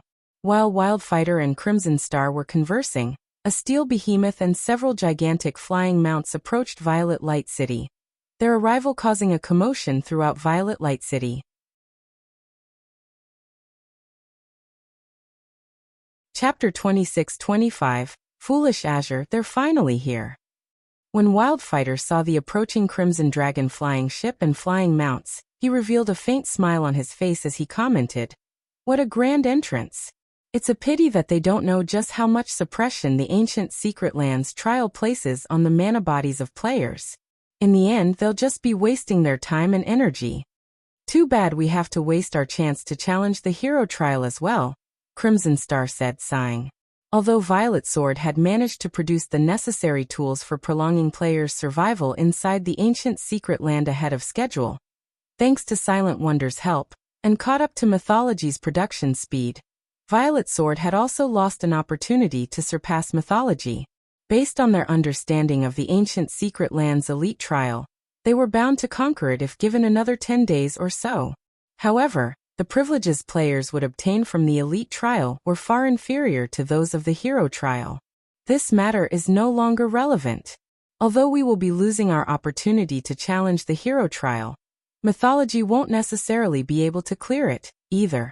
In the end, our guilds will end up even, Tori said calmly. Looking at the Crimson Dragon flying ship slowly descending from the sky, he continued, "Rather than us, Zero Wing will be the one in great trouble if it fails to conquer the Hero Trial." That's right. Zero Wing has most likely made the worst possible decision this time, Wildfighter said, nodding in agreement with Tori's words. Zero Wing had dispatched over 100 experts with fully unlocked mana bodies to challenge the Ancient Secret Land this time. While this would indeed increase Zero Wing's reputation, it would also attract plenty of hidden dangers to the guild. In the current God's domain, the competition between the various superpowers was intensifying. If a guild capable of threatening the livelihoods of the superpowers were to appear, the fate of this guild would go without saying. After today, quite a few superpowers would probably join hands to exterminate this rising threat. Of course, if Zero Wing overcame the Hero Trial, then it would have a much easier time dealing with those future problems. Conversely, failure would mean a nightmare for the guild. According to the report we received, Zero Wing has come to an agreement with Azure. In exchange for borrowing Azure's strength, Zero Wing has agreed to nurture some of Azure's young talents. If on top of Azure's help, Zero Wing asks us to send in a large number of peak experts, Zero Wing might actually have a fighting chance of defeating the trial boss, Crimson Star said. The only question now is whether Zero Wing will make this request or not. Azure's leaders have gone insane. While Zero Wing's top combatants are indeed exceedingly strong, how could Zero Wing possibly be a match for Violet Sword in nurturing talents? Because of this matter, many in the guild's upper echelon are very dissatisfied with Azure, Wildfighter said in exasperation. The guild leader also declared that we are to stop nurturing Azure's young talents from now on. With this, Azure has basically severed Solitary Frost's and Xiaoqian's futures. Tori revealed an ugly expression at the mention of this matter. As for Crimson Star, she shook her head and sighed when she thought about the futures of those two talents. Setting aside Azure's other members, Solitary Frost and Xiaoqian were people capable of catching Tori's eye. They had the potential to become legendary figures in Azure. This was just like the commander of Violet Sword's strongest trump card Legion. Back then, the commander had similarly caught Tori's eye. Now he had already become a legendary figure in Violet Sword, his strength rivaling even the 5 great super guild's old monsters. Such experts could bring prosperity to an entire guild. Moreover, Solitary Frost and Xiaoqian's youth meant they could guarantee stability for Azure for the next 2 or 3 decades. Now, however, Azure had personally severed the futures of these two people. During the time Wildfighter and the others were conversing with each other, the Crimson Dragon flying ship and the flying mounts landed before Violet Light City's main gate. A short moment later, cloaked players could be seen alighting from the Crimson Dragon flying ship and flying mounts. These players had used their black cloaks to conceal only their statistics.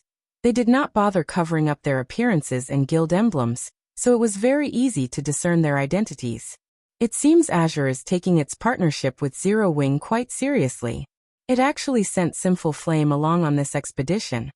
Crimson Star exclaimed when she saw Sinful Flame jumping off one of the flying mounts. Sinful Flame was well known throughout the Western continent. His combat standards and combat power were extraordinary, and even in Violet Sword, one would be hard-pressed to find an expert who could match him. Normally, legendary figures like Sinful Flame would have a high degree of freedom in their guilds. Only when the guild encountered truly troublesome matters would they take action. Sure enough, Solitary Frost has come as well. If he finds out that Floating Light gained an opportunity to receive special training in the ancient secret land because of Azure's actions, he'll most likely die of envy. Wildfighter sighed when he noticed Solitary Frost among the Azure members present. Aside from the trial challenges, the ancient secret land also housed a few special locations offering incredible training environments. Only the price to enter these special locations was stupendous. Originally, out of respect for the Zeus Corporation and instructor Tori, Violet Sword had been hesitant to assign the last 2 entry slots it held. However, due to Azure's recent actions, Violet Sword's upper echelon decided to grant one of the slots to one of its young talents, Floating Light. In terms of talent, Floating Light was inferior to Solitary Frost. However, because he had received Tori's personal guidance while training inside the ancient secret land's special environment, his combat standards had undergone a qualitative transformation. Now he could partially integrate bronze combat techniques with his Tier 3 skills. Had Solitary Frost, who possessed superior talents, received the same training as well, his combat power would similarly skyrocket. At that time, Wildfighter might no longer be able to hold back when fighting him. Unfortunately, Solitary Frost missed out on this opportunity. Instructor Tori, how is the preparation of the special tools coming along? Feng asked as he arrived before Tori. They're all ready, Tori assured. Glancing at the group of nearly 200 players standing behind Feng, he asked, "How many people do you wish us to send, Guild Leader Black Flame?" "What do you think of 30? Feng replied. After all was said and done, this was a partnership between Zero Wing and Violet Sword.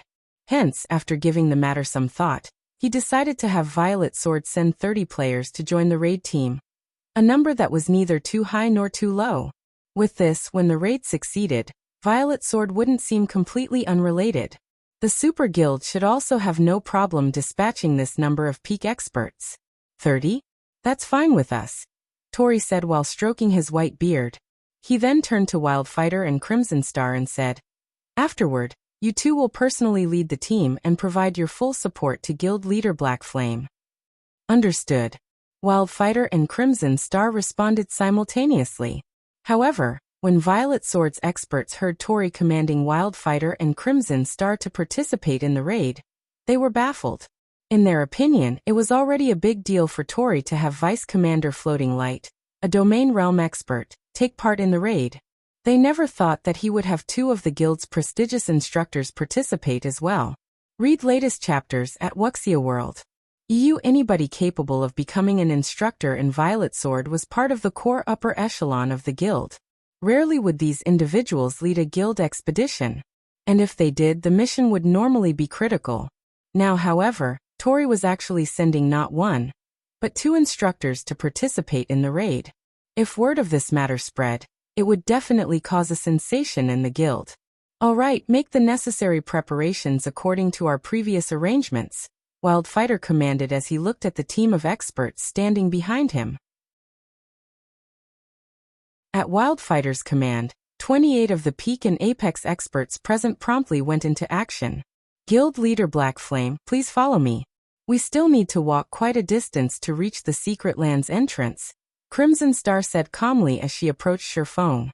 Once we arrive there, I believe all the necessary items should be ready. All right, I'll be troubling you then, Feng said nodding. He then had everyone on his team follow Crimson Star into Violet Light City.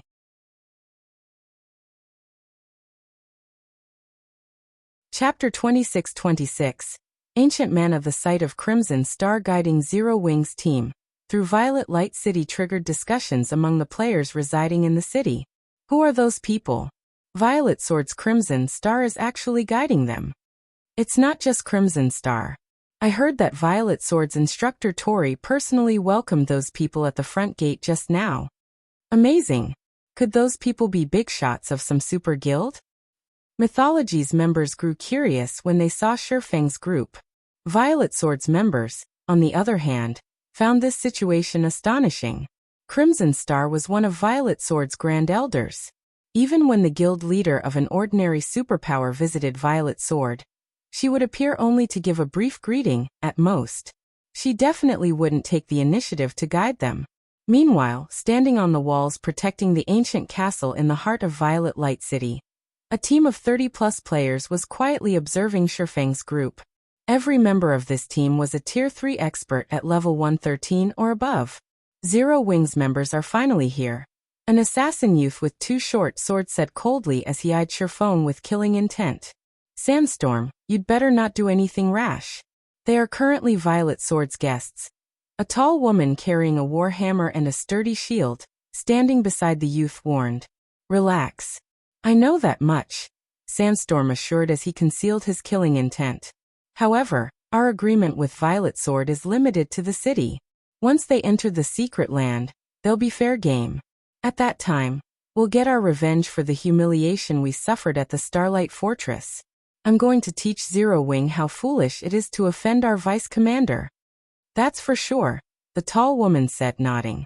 Although the vice commander's orders were to investigate first what Zero Wing and Violet Sword are up to inside the secret land before taking action against them, I'm sure she won't say anything about it if we just take care of Zero Wing as soon as they enter the secret land. After all, the demon god has clearly specified that if we manage to kill Black Flame even once, we'll receive a large number of contribution points and be able to train in the battlefields inside the demon god's shrine. If we bring him to the demon god, we can even receive the demon god's legacy directly. Previously, Black Flame only managed to win against us because of his fully unlocked mana body. However, he won't be as lucky this time, Sandstorm said, a smirk appearing on his face. This time, he'll learn what true despair feels like. The demon god's shrine was an extraordinary training ground, which was something every superpower on the Western continent knew. However, most superpowers were still unaware that the demon god's shrine contained some legacies related to unlocking the mana body, which one could obtain only by completing one of the 10 great quests offered in the shrine. Mythology was one of the few superpowers that had managed to complete one of the 10 great quests and obtain a mana body legacy. As a result, Sandstorm and a few other members in Mythology had already fully unlocked their mana bodies. With the support of the Super Guild's Special Advanced Battle Array, their combat power had now reached a completely different level. Just their team of 30-plus players were more than capable of defeating the entirety of Netherworld Empire's Hell Legion. During the time Sandstorm and the other members of mythology were discussing how to attack Zero Wing's group, Feng and the others had arrived before the ancient secret land's entrance, which was inside the central castle. The entrance to the secret land was a spatial tear leading to the otherworld where the ancient city stood. Normally, spatial tears were incredibly unstable. However, a magic array had been laid to stabilize the spatial tear, so instability was not a problem. Unfortunately, due to the ravages of time, the magic array was no longer as powerful as it was before. Now it could grant the teleportation mark, which held the spatial coordinates of the ancient secret land, to only a maximum of 400 players that entered the spatial tear. These teleportation marks would be replenished only after the players that held these marks had left the secret land. So this is an ancient secret land? When Feng arrived before the spatial tear, and sensed the mana flowing from it, he was astonished. In the past, he had only heard and seen pictures of Violet Sword's ancient secret land. He had never experienced it. Now, just brushing against the excess mana flowing from the ancient secret land filled him with energy. If even the effects of the excess mana were already so potent, Feng found it difficult to imagine how standing inside the ancient secret land itself would feel like. For a moment, he wished he could stay inside the ancient secret land forever. Guild leader Black Flame, here is your alchemy array, Crimson Star said as she handed a black cylinder to Feng. Make sure to use it before you enter. It will help you fend off the overly strong mana inside, and prevent you from exploding from mana overload. At the same time, it will allow you to regulate the flow of your mana effectively, so that you won't die from energy exhaustion. Thanks. Feng nodded and accepted the black cylinder from Crimson Star. He then activated the magic array on the device. A special rune appeared on his body, followed by a faint layer of light wrapped around him. Although the ancient secret land was an excellent location for training, for current players, it was both a curse and a blessing. Incredibly dense mana filled the ancient secret land. The ambient mana in the secret land was so dense that players would have their mana's volume and flow rate forcibly increased to a point where they would lose control over their own mana. As a result, their energy consumption rate would increase drastically, which led to death by starvation within half an hour of entering the ancient secret land. If players wished to survive inside the ancient secret land for longer periods, they had to rely on alchemy arrays to regulate their mana. Even so, players could remain inside the ancient secret land for only 7 days. The alchemy array used was a consumable. Hence, Violet Sword was desperately trying to increase the production speed and volume of this alchemy array. Otherwise, even if they held the ancient secret land, they could only stare at it. After Feng and his group were all ready, Crimson Star led them into the spatial tear and disappeared from the castle. Everyone was immediately teleported to a dense forest. All around them were ancient trees towering over 100 meters. Translucent crystals adorned these trees, giving the trees and the forest a mesmerizing beauty. The mana inside the forest was also so dense that it had condensed into white mist. However, despite the white mist, everyone's vision remained unaffected. During the time everyone was enjoying the scenery around them, a roar suddenly came from a distance and echoed throughout the forest. Upon turning toward the origin of the roar, everyone quickly noticed a 200-meter-tall, one-horned bear fighting an equally tall, six-eyed ape. Every one of the two beasts' actions shook the entire forest and deformed the terrain around the monsters. Damn it! Why are two region chiefs fighting each other? Crimson Star frowned as she watched the battle of the two giant behemoths. The ancient secret land was an incredibly dangerous place. Not only were there plenty of monsters here, but each region in the secret land would have a powerful boss ruling over it. Violet Sword and Mythology had labeled these bosses region chiefs. The weakest among these region chiefs was already a level 120 mythic monster with combat standards at the Trial Tower's 6th floor. In addition, all monsters found within the ancient secret land had incredibly powerful bodies. Even an ordinary level 120 mythic monster here could rival a level 120 mythic ranked archaic species found in the outside world. Normally, both Violet Swords and Mythology's members would do their best to avoid these region chiefs when visiting the ancient secret land. The reason for this wasn't just the high casualty rate incidental to challenging these region chiefs. There was also the fact that fights with these region chiefs would attract the attention of nearby monsters. Players that fought a region chief would end up having to fight a continuously increasing number of monsters, and eventually suffer annihilation. 2 region chiefs appearing in this location could be considered to be the worst-case scenario. In the outside world, there were indeed instances where players could take advantage of monsters fighting each other.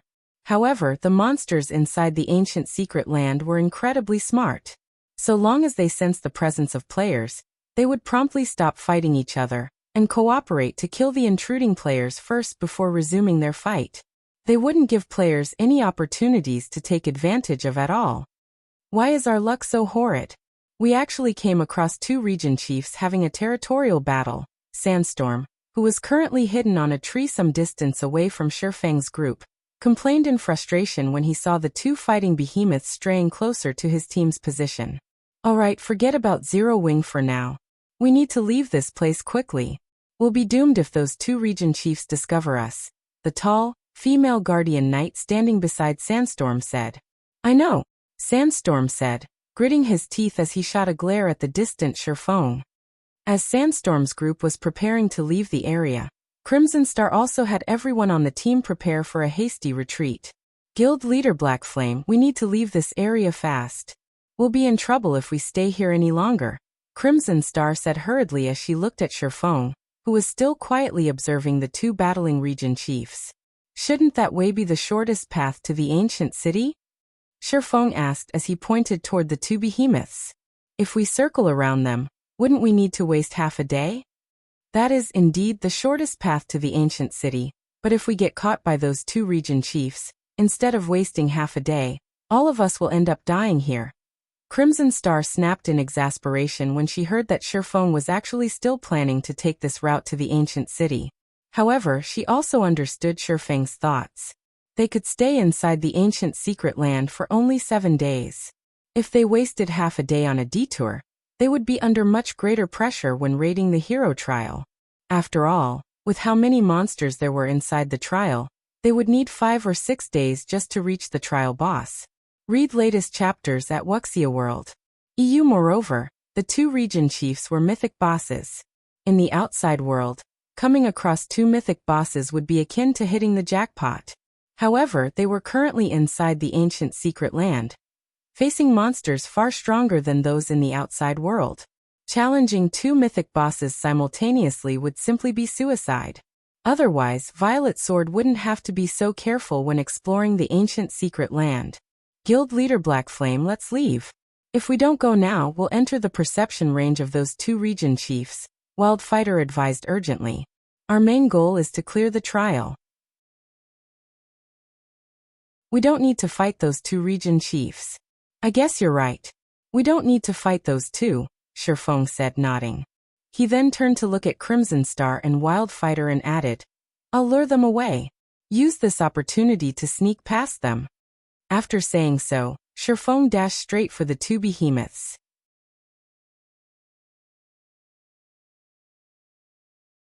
Chapter 26-27. Feng soared upon seeing Feng charging toward the 2 distant behemoths. Crimson Star and Wildfighter turned pale. He's insane. Crimson Star cursed when she saw that Feng had already gotten over 100 yards away. Immediately, she turned to the rest of the team and ordered, Everyone, retreat together with floating light. Do not stop for anything. Retreat to Violet Light City. Wildfighter, hold the rear with me. Got it. Wildfighter responded and unsheathed his weapon, a solemn expression appearing on his face. In this situation, Violet Sword's members could not help growing nervous. As for Sandstorm and the other members of Mythology spectating from a distance, their eyes nearly fell out of their sockets when they saw Feng's actions. That crazy Black Flame. He's actually charging to the 2 region chiefs. Sandstorm cursed. Then he commanded hastily, Hurry! Retreat quickly!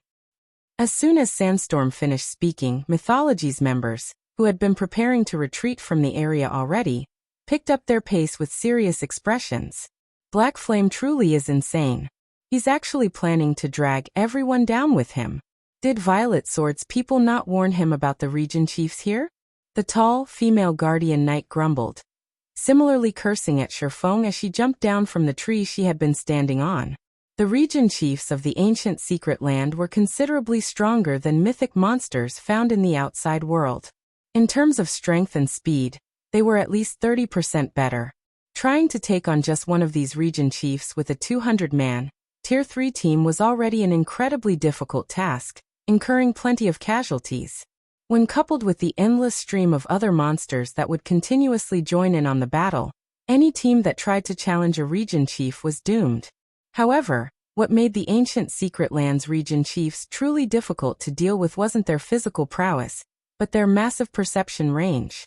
When these region chiefs fought players, they could manipulate all the mana within a 5,000-yard radius, relying on this mana to detect all movements within range.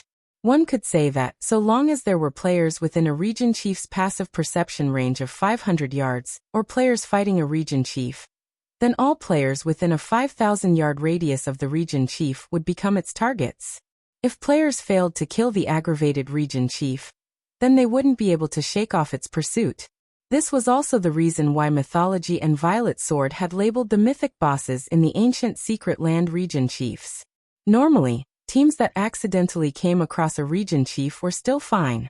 The majority of the team's members had a chance to escape with their lives. However, only annihilation awaited teams that came across two region chiefs simultaneously.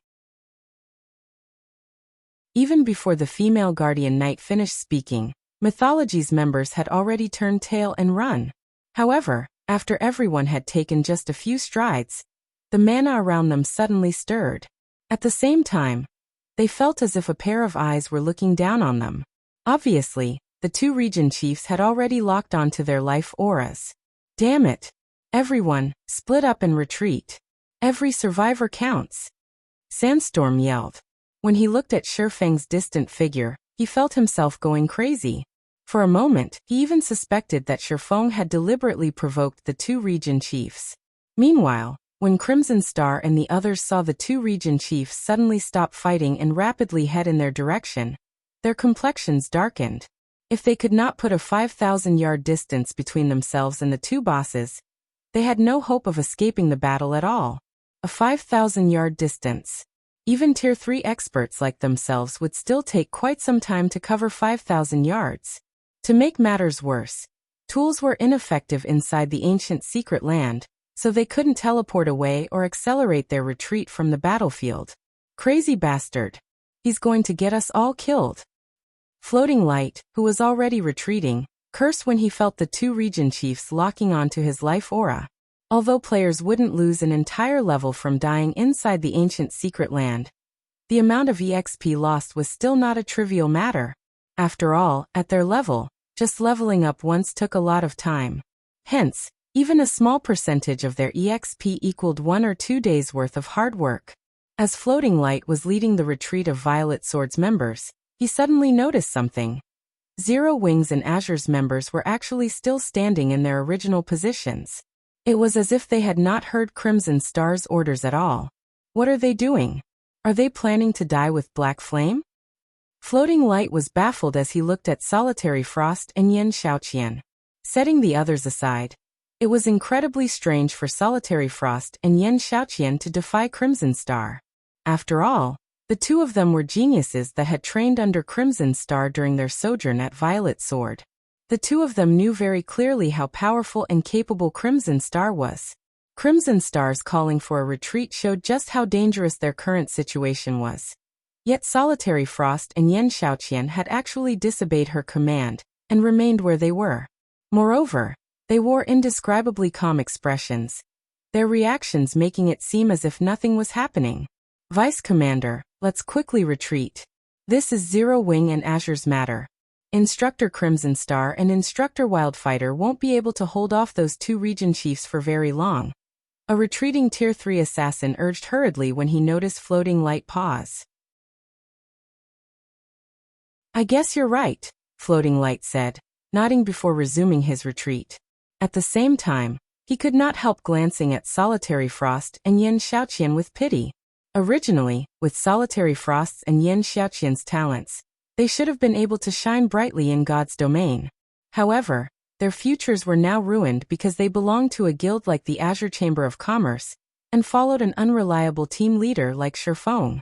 However, Floating Light had just taken a few steps forward when the deafening roar of a bear came from behind him, and echoed throughout the forest, causing it to tremble.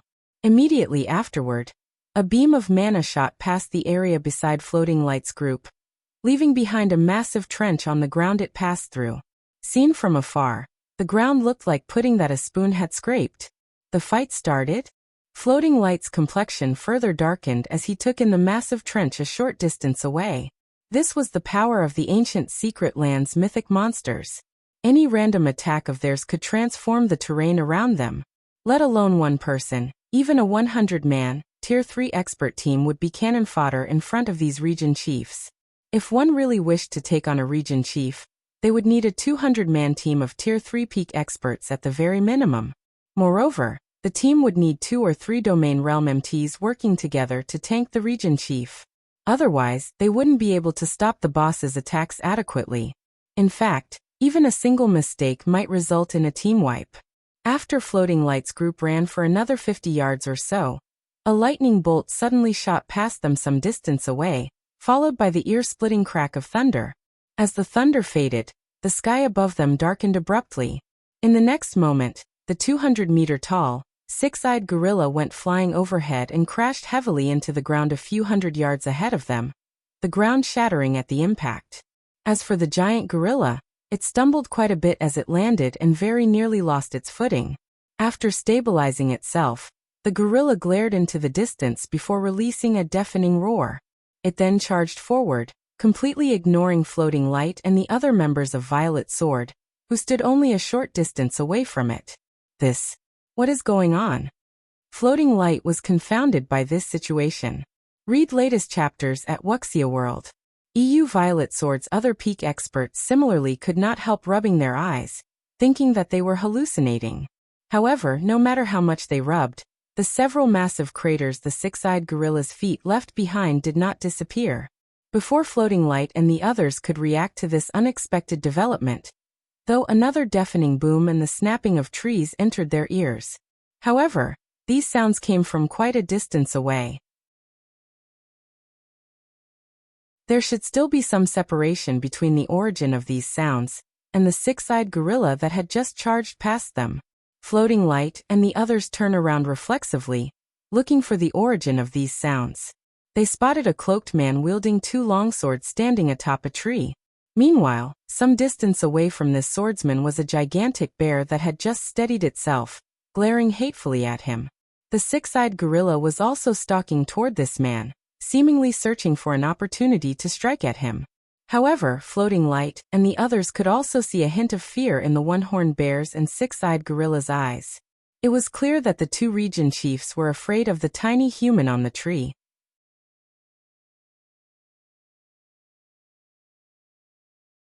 Chapter 26-28. Suppressing the region chief's Floating Light, and the other members of Violet Light, gaped in shock at the man standing atop the gigantic tree that was over 100 meters tall. Just how high is his strength? Those were 2 level 120+ region chiefs. Either of those region chiefs could wipe out a 200-man, Tier 3 team of peak experts. Facing both region chiefs, even a team of such caliber was sure to get annihilated. At this moment, however, Feng had single-handedly suppressed and even repelled the 2 region chiefs. This was simply unbelievable. Is this why they didn't retreat before? When Floating Light looked at the 2 region chiefs warily eyeing Feng, and thought back to the fact that Solitary Frost and Xiaoqian had not moved even after Crimson Star gave the command to retreat, realization immediately dawned upon him. With such a monstrous team leader, there was indeed no need to retreat. At this moment, Floating Light and the other retreating members of Violet Sword weren't the only ones shocked by this situation. Crimson Star and Wildfighter, who were planning to hold the rear, as well as the frantically retreating members of Mythology, nearly had their eyes fall out of their sockets when this incredible scene played out before them. What did he do during this period? How did he raise his strength attribute to such an extent? Sandstorm's heart roiled with shock as he stared at Feng. During the fight at the Starlight Fortress, the strength Feng displayed was just close to reaching the Tier 4 standard. Moreover, he had relied on his fully unlocked mana body to do so. However, just how long had passed since that fight? In Sandstorm's opinion, even if Feng were incredibly lucky and obtained 1 or 2 pieces of epic equipment or gained some special encounters, he would be fortunate to match the strength of Tier 4 mythic monsters of the same level. At this moment, however, Feng's strength had actually grown to a level where he could overwhelm even the region chiefs of the ancient secret land. However, before anyone could snap out of their stupor, the 2 region chiefs took action once more. Firstly, the one-horned bear let loose an angry roar before slamming its front paws into the ground and shattering it. A 2-fold magic array then formed beneath Feng's feet, covering a 300-yard radius. Immediately afterward, thick stone walls emerged, bordering the magic array and enveloping Feng completely. Tier 4 spell, Earth's Embrace. As the one-horned bear was taking action, the 6-eyed gorilla leaped into the sky above Feng. The gorilla then summoned a crimson magic array with a 400-yard radius above the swordsman. Tier 4 spell, Fire Dragon's Descent. In the next moment, a fire dragon larger than the 6-eyed gorilla, and made entirely out of flames, emerged from the magic array. It spread its wings as it descended toward Feng. Those 2 region chiefs actually know how to coordinate their spells. Crap. That's cheating. Shouldn't mythic bosses be upright and use spells in turns? Everyone was stunned when they saw the 2 region chiefs' coordinated assault. Coordinating skills and spells was an extremely common thing for players. However, this was the first time they had seen monsters, particularly Tier 4 bosses, do so. Hence, everyone could not help despairing at the sight. 4 Tier 3 players like themselves, just 1 Tier 4 spell was already plenty difficult to deal with. If not handled appropriately, the result would very likely be an instant team wipe. If they had to go up against 2 coordinated Tier 4 spells, even Tier 3 MTs with their life-saving skills activated would be killed instantly, unless they had invulnerability skills or spells. It's really over this time. Crimson Star shook her head and sighed when she saw the 2 coordinated Tier 4 spells. If it were her, she could defend against 1 Tier 4 spell using a Tier 3 curse. However, even she would be powerless against 2 Tier 4 AoE spells. This didn't mean that she had just 1 Tier 3 curse in her arsenal of spells. In fact, she had several. Currently, however, it was simply impossible for her, and most likely all magical class players in God's domain, to double cast 2 Tier 3 curses. Haha. So what if you have amazing strength? Let's see how you deal with this. Sandstorm burst out in laughter when he saw the 2 region chiefs' coordinated assault on Feng. The swordsman's strength had indeed exceeded his expectations. In fact, he felt powerless when he witnessed Feng's fearsome display, and it was definitely impossible for them to exact revenge on him this time. However, being able to see the 2 region chiefs killing Feng now wasn't a bad outcome either. After all, he knew that, because of the demon god's curse, the swordsman would suffer triple the death penalty every time he died. Although they were currently inside the ancient secret land where the death penalty was not as stringent as that in the outside world, a triple death penalty would still deal Feng a heavy blow. However, while everyone was looking at the gigantic fire dragon descending toward Feng, the swordsman surprisingly maintained his composure. Moreover, aside from Feng, the spectating members of Zero Wing and Azure also remained indescribably calm in this situation. Finally, a chance. Solitary Frost muttered as he watched Feng closely, his eyes glittering with joy and excitement. At this moment, aside from Solitary Frost, everyone else from the Azure Chamber of Commerce also had excited expressions. What's wrong with them? Floating Light was perplexed as he looked at Solitary Frost and the others. Feng was about to die here. Yet Solitary Frost and the others were actually feeling excited about it? Come. While Floating Light was fraught with confusion, Feng made his move. In the next moment, Feng sheathed Killing Ray and held the Abyssal Blade with both hands. He then jumped up from the treetop, propelling himself straight toward the descending fire dragon. He's going to resist the attack head-on? Floating Light could not help but disapprove of Feng's decision when he saw the swordsman heading for the fire dragon. A Tier 4 spell could exhibit much greater power than a mythic monster could with its physical body. This was especially true in the ancient Secret Lands environment. Due to the abundant mana here, skills and spells would exhibit much greater power than they normally could in the outside world. A Tier 4 spell cast by a mythic monster could instantly kill a Tier 3 metric tons who had a life-saving skill activated. Just as Feng was about to collide with the fire dragon, he suddenly raised the abyssal blade overhead and swung it at the fire dragon. Shatter! The phantom of a gigantic greatsword suddenly appeared in the sky, creating a pitch-black wall there as it slashed toward the descending fire dragon. First Sword Light Shadow. Read latest chapters at Wuxia World. EU. In the next moment, the pitch-black wall not only bisected the fire dragon, but also continued extending toward the six-eyed gorilla hovering over 100 yards above the fire dragon. Upon seeing the approach of the pitch-black wall, the six-eyed gorilla panicked and instinctively tried to flee the area. However, the pitch-black wall extended far too rapidly. Even though the six-eyed gorilla flew as fast as it could, it still failed to outmaneuver the pitch-black wall, and ended up getting one of its arms cut off. The six-eyed gorilla let loose an agonized shriek that echoed throughout the forest at the grievous injury. Shortly afterward, an arm the size of a mountain fell into the forest below. A massive crater formed around the arm from the force of the impact. As for the six-eyed gorilla, it plummeted to the ground and tumbled helplessly for some distance. Due to the loss of its arm, the gorilla's combat power also decreased significantly.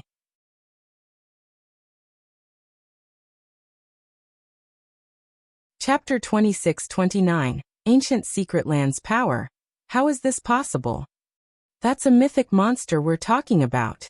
How could a Tier 3 player like him break through its defensive threshold? Crimson Star and Wildfighter could not believe their eyes as they watched the tumbling six-eyed gorilla. Not only had Feng shattered a Tier 4 spell with a single move, but he had even used the same move to injure the six-eyed gorilla severely. On paper, the gorilla had only lost around 500,000 HP from the attack, which was nothing compared to its 2 billion HP, but in reality, his attack had caused far more damage than that. There were two general types of attacks in God's domain. The first type reduced the HP of the target, while the other weakened the target's defenses. In the case of the former, if the target's HP fell to 0, then they would die. In the case of the latter, if the target had its defenses destroyed, then its physical body would suffer damage, which would, in turn, reduce the target's combat power, as well as the difficulty of killing said target. Only, it was incredibly difficult for players to execute attacks capable of destroying a monster's defenses, particularly those of high-ranking monsters, as the stronger a monster was, the higher its defensive threshold would be.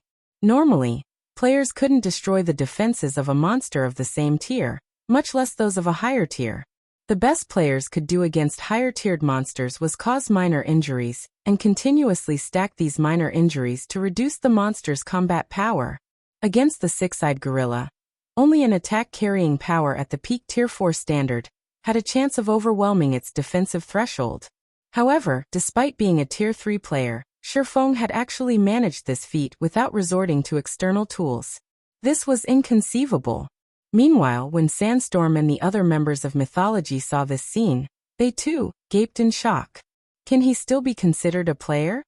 There were no words to describe the shock Sandstorm felt as he gazed at Feng right now.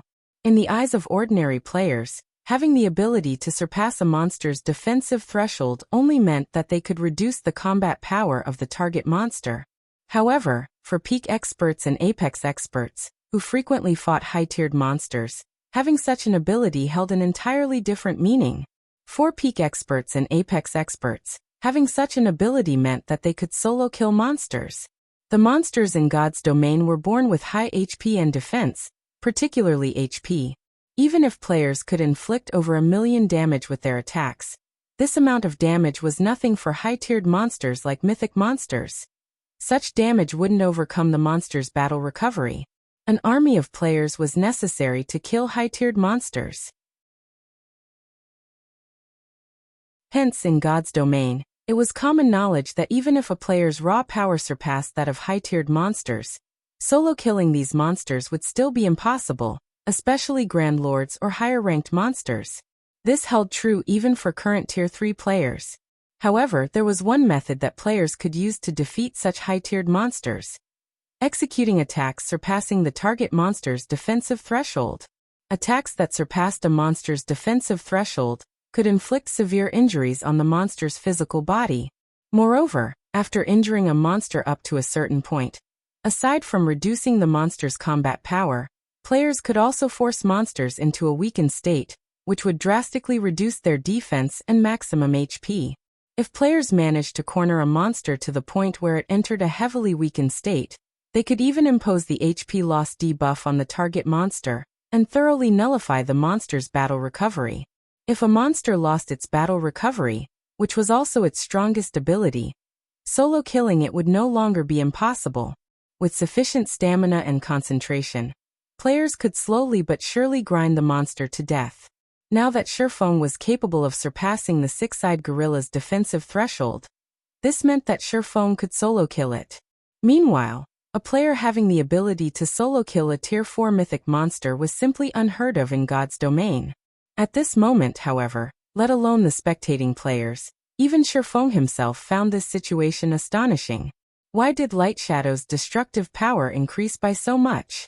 Feng was confused as he looked at the six-eyed gorilla's severed arm. Judging by the damage to its HP, my attack's raw power should still be far from the peak Tier 4 standard. Light Shadow should be just slightly stronger than a Tier 4 spell, yet the actual destruction it caused is no different from that of a peak Tier 4 attack. Could this be due to the ancient Secret Lands environment? Meanwhile, as Feng was analyzing the situation, the one-horned bear rushed toward him. The bear's gigantic frame made it seem as if a small mountain was charging at him. In fact, there was even the vague image of a mountain overlapping with the one-horned bear's figure. Tier 4 skill, Crumbling Mountain. The AoE of the one-horned bear's attack covered a 50-yard radius. Feng responded by raising the abyssal blade above his head once more. Light Shadow. When using Light Shadow this time, however, Feng placed the majority of his focus on perceiving the mana around himself. He wanted to see just what was enabling his mana technique to exhibit such immense power. When Feng started swinging the abyssal blade, another pitch-black wall formed on the battlefield, shattered the Phantom Mountain, and subsequently landed on the one-horned bear's left shoulder. Roar! When the pitch-black wall cut into the one-horned bear's shoulder, the bear let loose an agonized howl. Its HP also instantly fell by more than 620,000. Although Feng's attack this time did not sever the one-horned bear's left arm, it prevented the bear from freely moving its injured arm. Now the bear could rely on only its two legs and one arm to stabilize itself. After suffering this grievous injury, the one-horned bear continuously growled at Feng angrily. However, fear was also clear in the bear's eyes. Upon seeing this scene, Floating Light and those of Violet Sword who were retreating were dumbfounded once more. How is this possible? That move just now wasn't a skill. Floating Light felt as if his worldview had been refreshed when he saw the one-horned bear daunted by Feng. In Floating Light's opinion, the attack Feng used to injure the six-eyed gorilla heavily should be a special skill. Otherwise, there was no way the attack could be so powerful. However, only 2 or 3 seconds after Feng retaliated against the six-eyed gorilla, the swordsman was using the same move against the one-horned bear. There was no way such a powerful skill could have such a brief cooldown. The only explanation for this situation was that Feng wasn't using a skill or spell, but a special technique instead. By simply relying on a special technique, Feng was actually capable of heavily injuring mythic monsters. Moreover, these mythic monsters were even the ancient Secret Lands region chiefs. Nobody would believe Floating Light if he told this tale to others. After repelling the one-horned bear, Feng himself was stunned as well. So this is the reason why the ancient Secret Land can help players reach Tier 4? Feng thought as he looked at the closing spatial tear before him. In God's domain, the greatest difference separating Tier 3 and Tier 4 players wasn't the difference in physique, but the degree of control they had over mana and their application of it. To be precise, it was the degree of control over an application of ambient mana. Controlling and utilizing ambient mana might be something players had started doing since the start of the game, but the standard at which Tier 0 players did it was only at the most basic level. Their efficiency in utilizing mana was extremely low. Hence, players needed to rely on the mana of their fully unlocked mana bodies to guide and utilize the ambient mana for their own use. To put it simply, players had to rely on their own mana bodies to integrate and convert ambient mana into their own mana. By doing so, one would be able to maximize the power they could exhibit with their mana. However, integrating ambient mana was a challenge. Without guidelines or legacies in the outside world to teach players how to accomplish this, players could only rely on themselves to learn how to do so. However, while carefully observing the second light shadow he executed, Feng noticed something peculiar about the mana around him. The ancient secret land's ambient mana had actually taken the initiative to integrate itself with his mana. This development had drastically increased the amount of ambient mana he could manipulate and, in turn, boosted the power of light shadow significantly. However, as he wasn't actively executing this mana integration, his mana usage efficiency was still very low. The additional ambient mana he managed to manipulate had increased only light shadow's destructive power, not the mana technique's strength. This was akin to putting an edge on a weapon. While he might have increased the weapon's destructive power, the weapon itself remained unchanged. Even so, this was an incredibly precious situation. After all, there was almost no information available in the outside world that could help players achieve mana integration. Now that the mana here was actively integrating itself with his mana, he could gain some hints on how to do so and increase his learning efficiency. Following which, Feng stopped dwelling on this matter. Instead, he executed Light Shadow 2 more times to chop off one leg each from the one-horned bear and six-eyed gorilla. The mobility of these two region chiefs has already been greatly reduced. Let's go, Feng said as he turned to Crimson Star and Wildfighter, who were still in a daze. After saying so, Feng promptly ran toward the ancient city, ignoring the two region chiefs. He got through just like that. Crimson Star and Wildfighter were at a loss for words when they goggled at the two region chiefs, which were warily watching Feng leave without making a move. They were currently inside the extremely dangerous ancient secret land, and their opponents were even two region chiefs, and yet, read latest chapters at Wuxia World. However, Crimson Star and Wildfighter did not linger over this topic for long. They quickly instructed everyone else on the team to ignore the two region chiefs and follow Feng. Now that the two region chiefs had each lost a leg, their mobility was greatly impeded compared to before. It would be almost impossible for them to catch up with Tier 3 players running at full speed. The team could easily escape the two region chiefs' perception range before they fully recovered. Team leader, are we still chasing them? A Tier 3 ranger from mythology asked Sandstorm when he saw Feng's team leaving. Of course we are, Sandstorm said as he glared at the Tier 3 ranger. Gritting his teeth, he said, I admit that Black Flame's combat power is at inhuman levels, but he is only one person. Even if we can't kill Black Flame, I refuse to believe that we can't handle the other players on his team. So long as we get rid of everyone else, Black Flame's plans here will be ruined. After saying so, Sandstorm started chasing Feng's team, together with the other 30+ members of mythology.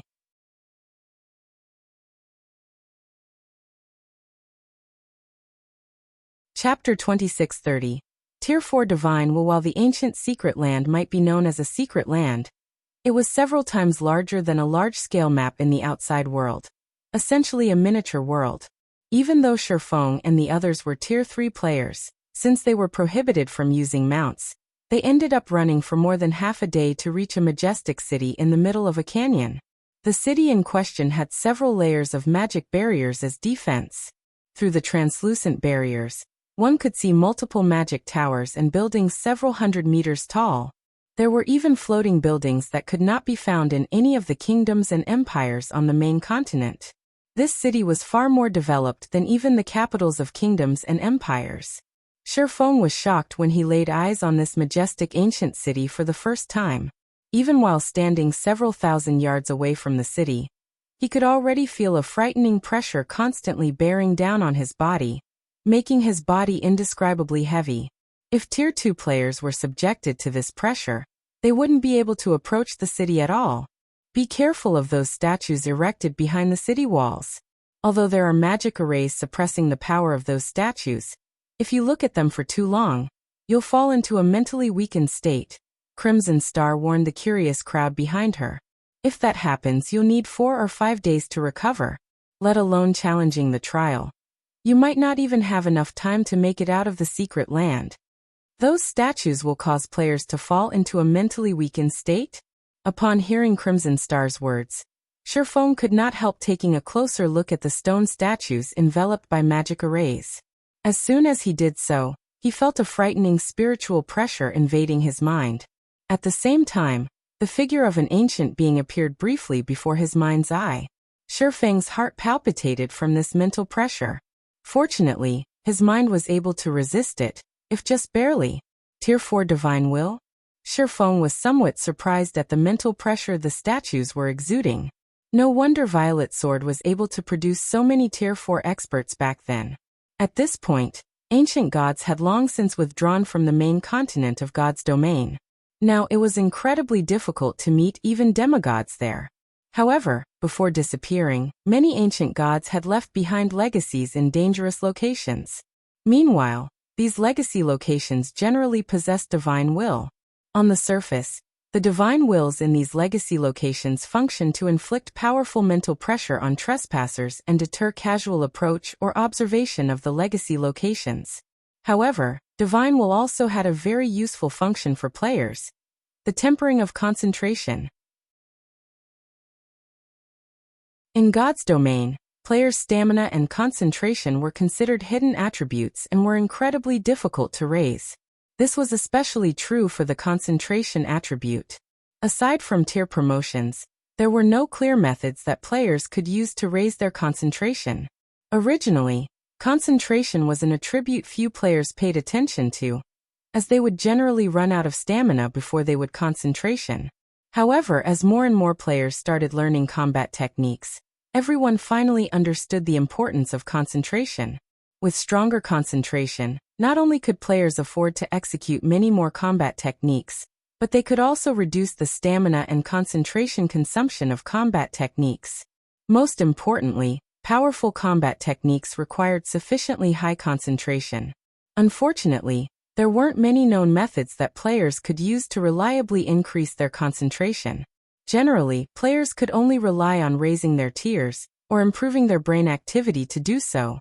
However, as more and more experts came into contact with ancient locations and divine will, they had discovered an astonishing matter. Divine will could actually be used to raise the maximum limit of players' concentration. Although the improvements were small, players would eventually receive an impressive boost to their concentration over time. However, divine will wasn't something that easily found. Moreover, divine will couldn't improve a player's concentration in perpetuity. The improvements players could receive from the divine will would differ depending on its strength.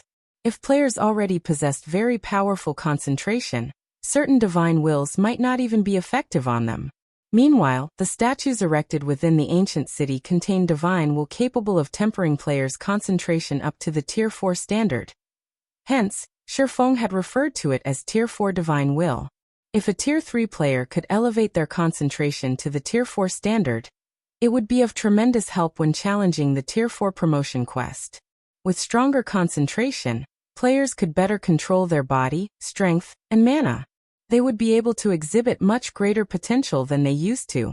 However, due to the magic arrays enveloping those statues, the divine will the statues emitted was heavily suppressed. While this weakened divine will might be effective on ordinary Tier 3 players, it would be almost no help to Tier 3 peak experts. Tier 3 peak experts that tried to temper themselves using this divine will would only exhaust their concentration to no avail.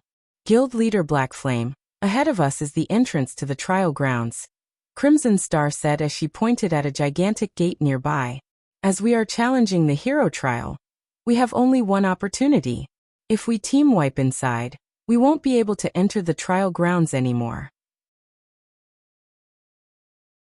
However, so long as we have even one person alive, even if everyone else on the team dies, we can still enter the trial grounds after getting automatically resurrected outside. Only the resurrection period within the ancient secret land is very long. 1 full day, so everyone needs to be careful while inside. It might be fine if they were challenging the normal trial, but they had only one opportunity to challenge the hero trial. If the players on their team kept dying, they definitely wouldn't be able to clear the hero trial before the effects of their alchemy arrays ran out. Hence, when challenging the hero trial, controlling the casualty rate was crucial. This was also the reason why she wanted to avoid the region chiefs. Had their team gotten annihilated by the 2 region chiefs back then, they would have had to wait 1 full day before they could head to the trial grounds. I understand, Feng said, nodding. Since Feng already understood her intentions, Crimson Star did not say anything more. After all, experts of Feng's caliber generally needed only small reminders to know what they should do.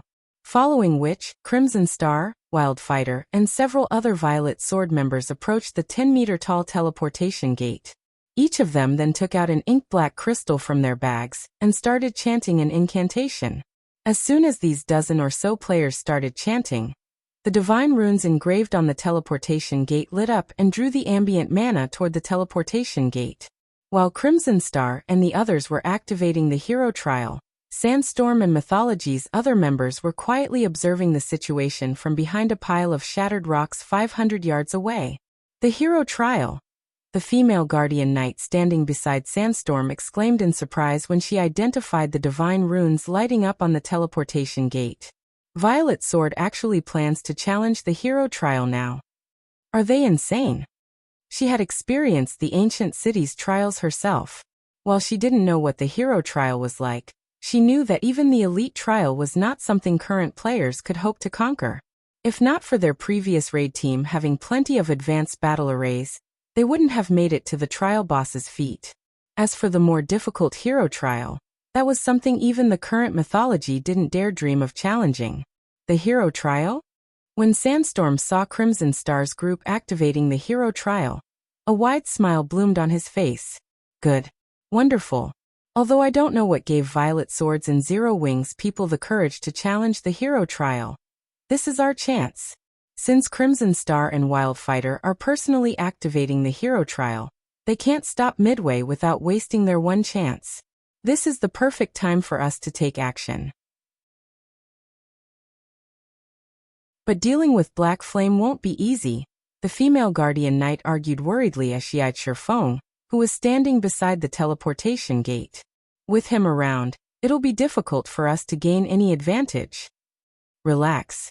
The vice commander prepared a trump card for our operation this time, Sandstorm said, grinning. He then took out several gleaming gemstones from his bag.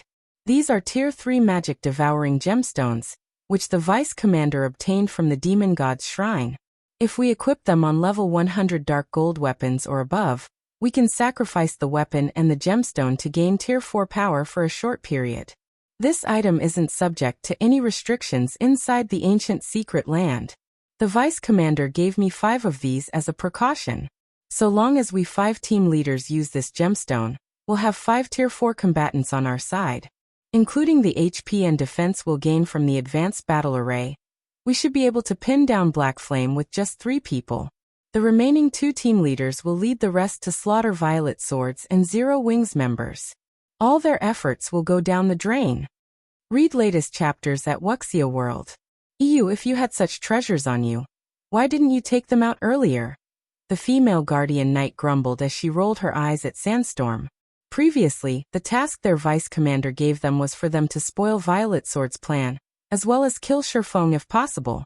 With the magic devouring gemstones, while they might not be capable of killing Feng, spoiling Violet Sword's plan would be child's play. After all, players that died in the ancient secret land needed to wait 1 full day to get resurrected. If they could kill a significant number of Violet Swords and Zero Wings members, the 2 guilds would waste 1 day of the alchemy array's operational time, which would in turn drastically reduce the 2 guilds' odds of clearing the hero trial.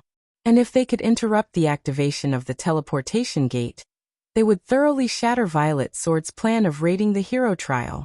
All right, one for each of you, Sandstorm said as he distributed the magic-devouring gemstones to the 4 other team leaders on the team. He then looked toward Feng and said, "It's time we let Black Flame know how foolish it is to offend mythology."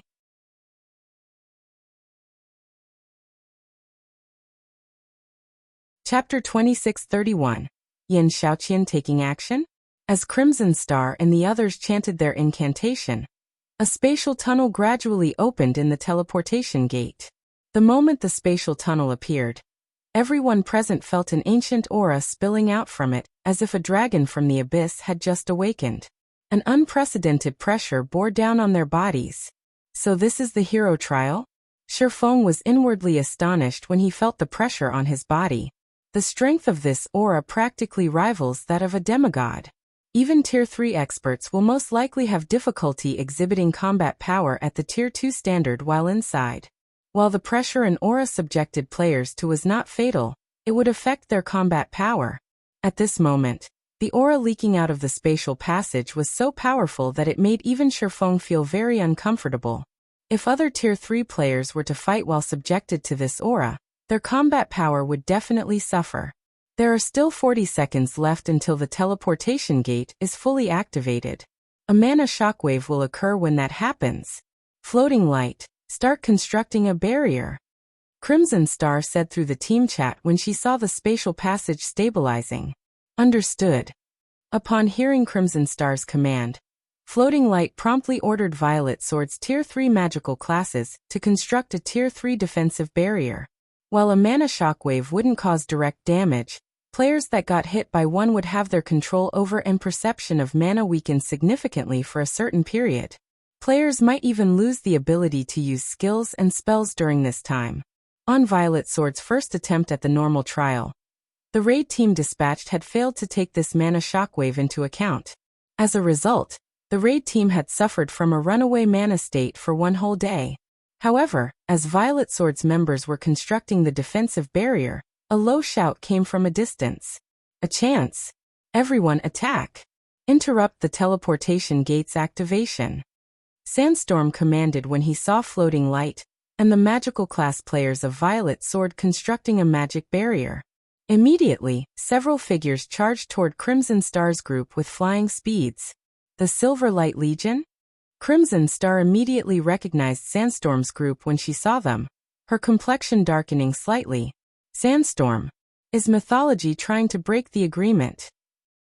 If their team had come across Sandstorm's group under normal circumstances, she wouldn't have paid mythology's members any attention at all.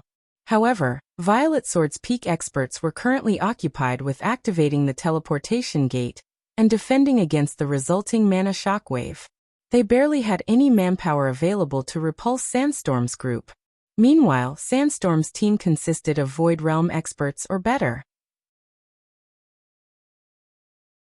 If these people attacked now, the consequences would be unimaginable.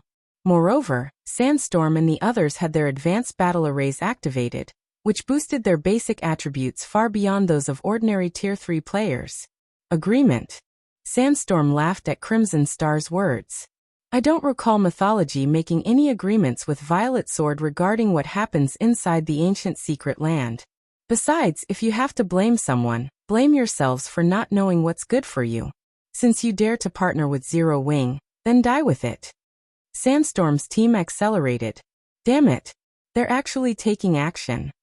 Crimson Star turned to Floating Light and said, Light, coordinate with Guild Leader Black Flame's group and buy us time. If the teleportation gate's activation is interrupted, we'll lose our chance to challenge the hero trial. Understood. Floating Light nodded in response. He then faced Sandstorm's team with a solemn expression.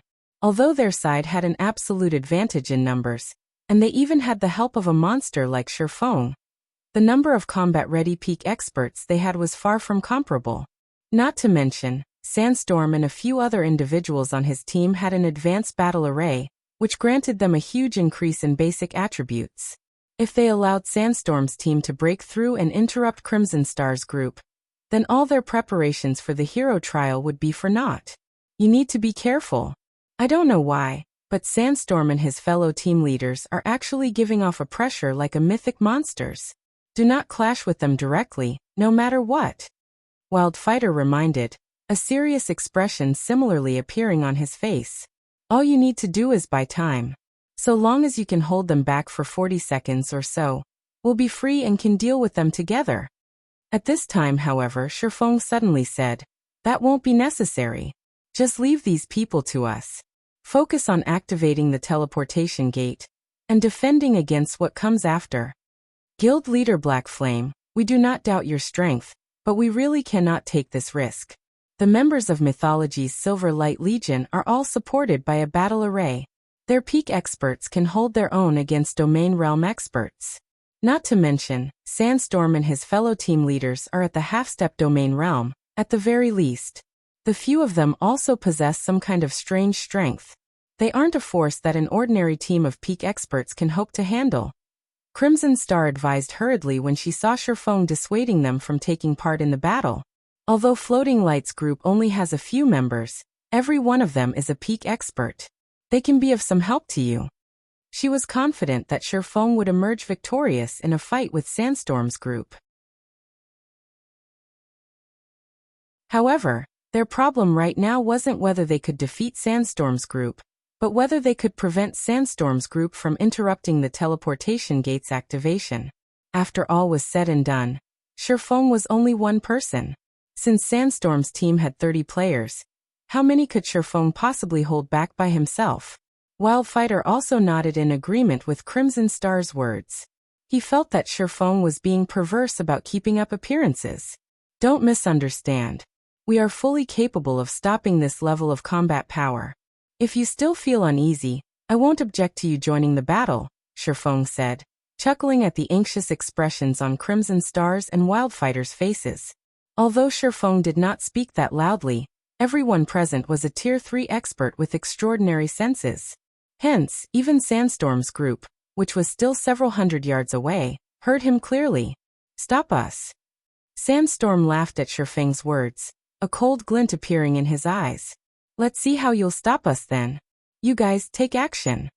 As soon as Sandstorm finished speaking, 6 level 113 and higher assassins suddenly appeared within 50 yards of Crimson Star's group.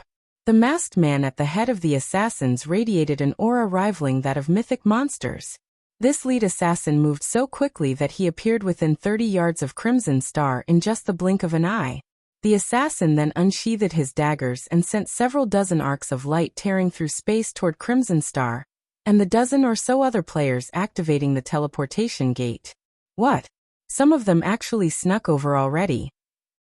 Floating Light's complexion paled upon seeing these 6 assassins. It was simply impossible for them to stop such a sudden and widespread attack. Even Feng would most likely be able to stop only a portion of these attacks. After all, Crimson Star and the others activating the teleportation gate stood a distance from each other. It was impossible for a melee player like Feng to cover all that ground simultaneously. Just when the several dozen arcs of light were about to land on Crimson Star and the others, however, ice walls started appearing out of thin air one after another, separating Crimson Star's group from the light arcs. Meanwhile, when these powerful light arcs, which were capable of tearing apart even space itself, landed on the ice walls, it was as if they had crashed into an impenetrable wall. Not only did the ice walls stop the advance of these light arcs, but they even deflected the attacks to a certain extent. In the end, not even one of the several dozen light arcs managed to land on their target. Impossible. My attack actually got deflected by a bunch of Tier 2 ice walls. The eyes of the level 114, Tier 4 assassin in the lead nearly fell out of their sockets when he saw this scene. Currently, thanks to the magic devouring gemstone, his Tier 3 skill already carried power at the Tier 4 standard, something a few measly Tier 2 ice walls couldn't hope to deflect. In fact, the Tier 2 ice walls shouldn't even be capable of affecting his attack at all. However, the impossible had actually happened. Read latest chapters at Wuxia World. EU who took action. Sandstorm was likewise stunned by this scene. He then turned to Crimson Star and wondered, could it be her? At this moment, Sandstorm truly could not think of any elementalist, aside from Crimson Star, who could use Tier 2 ice walls to deflect Tier 4 attacks. On the other hand, Crimson Star was currently activating the teleportation gate. Logically, she shouldn't have any leeway to do anything else. Crimson Star herself was astonished by this situation. However, compared to a melee player like Sandstorm, she as an elementalist was much more sensitive to mana. Hence, she was able to trace the origin of the ice walls immediately. Xiaoqian. When Crimson Star turned to look at the origin of the ice walls, however, she was stunned when her gaze landed on Yin Xiaoqian. Currently, Ice-type mana swirled around Yin Xiaoqian, a testament to the activation of an Ice-type spell. Since when was she this strong?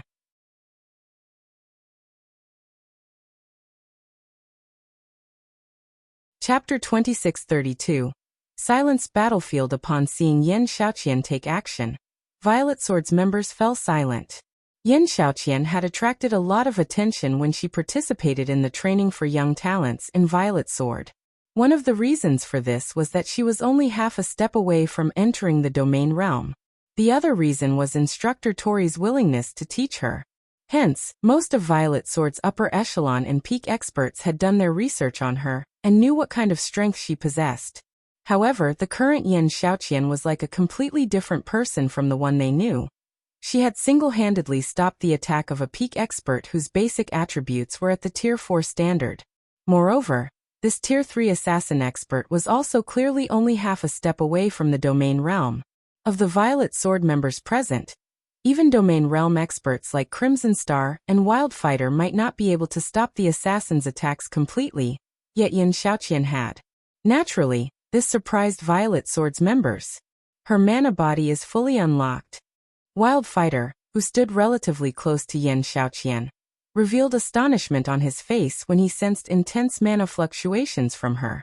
Her mana body was only at a little more than 50% potential 3 days ago. What did Zero Wing do? Upon hearing Wildfighter's words, realization dawned upon the other Violet Sword members present, and every one of them stared at Yin Xiaoqian in even greater astonishment. This was especially true for Floating Light, who had trained under Instructor Tori together with her. How is this possible? This is the mana body we are talking about. How can she fully unlock it in just 3 days? Floating Light's eyes widened in shock as he gaped at Yin Xiaoqian. For a moment, he felt as if he was looking at a stranger. When it came to talent in combat, he was superior to Yin Xiaoqian. In addition, after he had trained in the ancient Secret Lands special training ground, his combat power was now recognized as almost equal to Solitary Frost's. In theory, he should be far superior to Yin Xiaoqian. Now, however, it turned out that Yin Xiaoqian's combat power actually surpassed his by a large margin. However, before Violet Sword's members could react to this unexpected development, Mythology's lead assassin made another move. This time, though, he dashed forward at great speed instead of launching a ranged attack. In no time at all, the lead assassin arrived within 10 yards of Crimson Star's group. This situation causing the expressions of Crimson Star and the others to darken. The assassin class wasn't known for its ranged attacks. The class truly shone in close combat. This was especially true for the explosive power the class could exhibit at melee range. Moreover, with the agility of the assassin class, trying to pin one down using ranged spells was extremely difficult. All the more an assassin with Tier 4 basic attributes. That little girl's defensive measures might be brilliant, but at this distance, I want to see how she'll stop my attacks. The lead assassin said as he got within 5 yards of Wildfighter. Tier 3 skill, Absolute Shadow Assault. Immediately, the assassin's body split into multiple shadows to assail Wildfighter. These shadows causing the surrounding space to crack as they approached the berserker. These shadows were so powerful that even guardian knights and shield warriors would die instantly if struck, let alone a berserker like Wildfighter. It's over. Upon seeing the rapidly approaching shadows, Wildfighter involuntarily shut his eyes. As he was currently activating the teleportation gate, he couldn't afford to defend against the attack at all. Doing so would cancel the process. Moreover, even if he weren't occupied with the gate's activation, he still wouldn't be able to get away unscathed from such a powerful attack. After all, not only did these shadows carry power at the Tier 4 standard, but they were also strengthened by a basic combat technique. Just as the several shadows were about to devour Wildfighter, however, a figure suddenly descended from above and transformed into 4 identical copies of themselves, which then struck at the assaulting shadows. Pung, pung, pung. The clangor of weapons repeatedly echoed throughout the area before the teleportation gate. Multiple cracks extending up to 30 yards away appeared on the ground. The frightening shockwaves resulting from the clashes almost toppled the nearby peak experts. When the dust settled, a male youth wielding a great sword appeared, standing quietly before the lead assassin from mythology. Since the youth's HP bar remained full, it was obvious that he had successfully fended off the lead assassin's attack. Solitary Frost? Wildfighter could not help doubting his eyes when he saw the youth shielding him. Even in his peak state, Wildfighter doubted he could perfectly defend against the lead assassin's attack. However, not only did Solitary Frost remain unscathed after repelling the lead assassin's attack, but the youth had also kept Wildfighter from coming to harm. The combat power Solitary Frost had just displayed was completely different from what Wildfighter remembered. He fully unlocked his mana body as well. When Crimson Star saw that Solitary Frost was similarly exuding a frightening amount of mana from his body, astonishment and confusion appeared in her eyes. In the case of Xiaoqian, Crimson Star still found it understandable for the girl to unlock her mana body to 100% potential in just 3 short days. After all, Xiaoqian was a magical class player. She boasted far better mana control than melee experts like Solitary Frost. She had much better odds of unlocking the mana body. Now, however, Solitary Frost had actually fully unlocked his mana body too. Since when did unlocking the mana body become so easy? While Crimson Star stood in shock and confusion, Mythology's assassin leader, whose attacks got thwarted twice in a row, was extremely depressed. First it was Xiaoqian. Now it was Solitary Frost. He was clearly just one step away from foiling Violet Sword's plans, yet he got blocked time and again. Sandstorm, my side is in trouble. The kid I'm up against has already fully unlocked his mana body. His combat standard is also very high. He's not the slightest bit weaker than Wildfighter. If he focuses on deflecting my attacks, I don't think I can do anything to the casters within a short period. If Black Flame joins in on the fight, I'm afraid I won't even be able to escape, the lead assassin reported to Sandstorm through the team chat. Since the ambush has failed, retreat and regroup with us first. We'll focus on killing off as many of Zero Wings and Azure's members as possible, Sandstorm ordered, gritting his teeth when he saw Feng holding off the remaining 5 members of the assassin party. After saying so, Sandstorm hastened his footsteps. Previously, the main group of Mythology's team had deliberately exposed themselves to hold the attention of Feng and the other Zero Wing members with fully unlocked mana bodies, so that the assassin party would succeed in its ambush. However, Azure turned out to have monsters with fully unlocked mana bodies as well. This unexpected development had thrown a wrench into Sandstorm's original plans. Everyone charge. No need to hold back anymore. We'll get rid of them together with the assassin party. Sandstorm shouted as he pointed at Zero Wings members. Upon seeing Sandstorm's team rushing toward Zero Wings and Azure's members, Crimson Star and Wildfighter could not help growing anxious. Guild leader Black Flame, we must not let that Tier 3 assassin regroup with Sandstorm's group. Team leaders like him can enter a battle array with each other. If we let him regroup with the main team, those team leaders will become even stronger. Crimson Star warned when she saw Mythology's assassin leader retreating at flying speeds. Relax.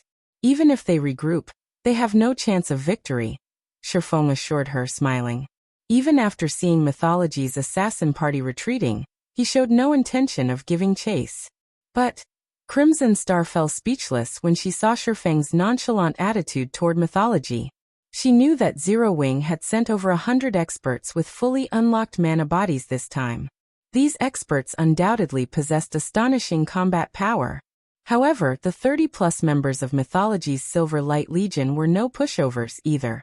With the assistance of a battle array, even those that hadn't fully unlocked their mana bodies could still exhibit combat power rivaling that of experts with fully unlocked mana bodies. In addition, every one of Mythology's members present was a bona fide peak expert or better. If the two sides clash with each other, Zero Wing definitely wouldn't have an easy time. Good. Flowing Shadows party is almost back. Everyone get ready. It's time we let Zero Wing and Azure know the power of mythology. Sandstorm said to the three other team leaders when he saw the assassin party within 100 yards of the main team. Leave it to us. Once we activate our battle array, even Black Flame shouldn't think of making short work of us. The female guardian knight standing beside Sandstorm said, nodding. Read latest chapters at Wuxia World. EU, however, just as Mythology's assassin party was about to rejoin Sandstorm's group, Feng glanced at Aqua Rose who stood beside him. In response, Aqua Rose nodded and said calmly, everyone, no need to continue hiding. Let these people know our true power. As soon as Aqua Rose finished speaking, Zero Wing's members promptly removed their black cloaks. A tsunami of mana immediately flooded the area outside the ancient city. A powerful aura also swept across everyone on the battlefield, stopping Mythology's members in their tracks. And upon seeing the statistics of Zero Wing's members, Mythology's members could not help being dumbfounded.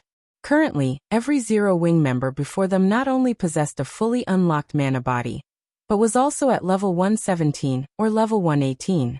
Zero Wing's melee players were especially eye-catching, as every one of them actually boasted dark gold set equipment.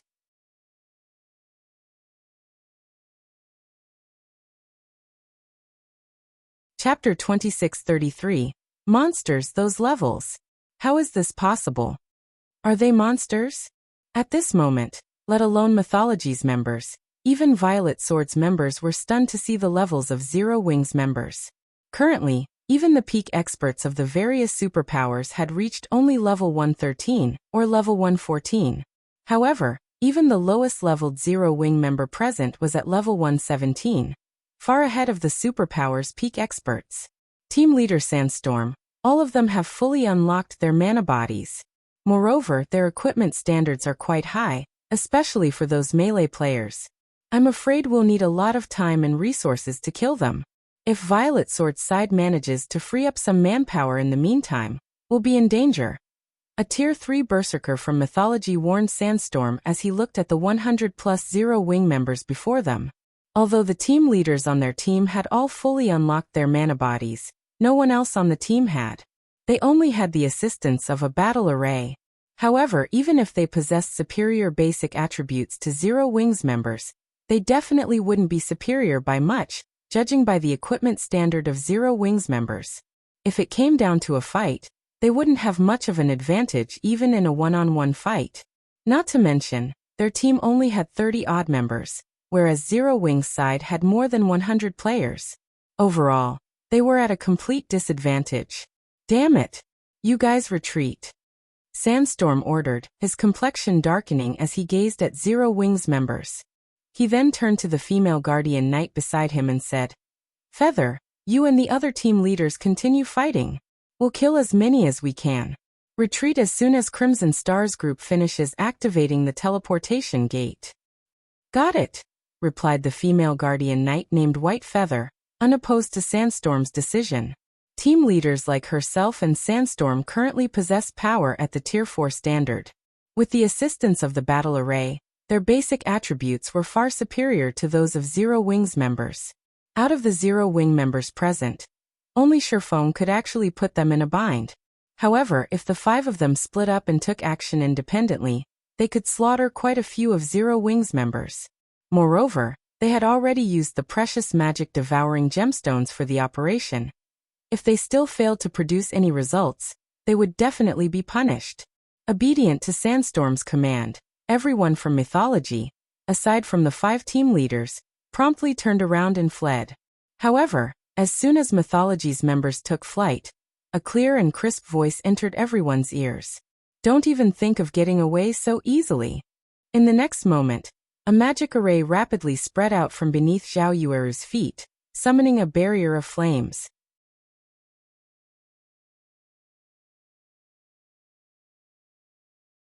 After saying so, Sandstorm readied himself to launch another attack.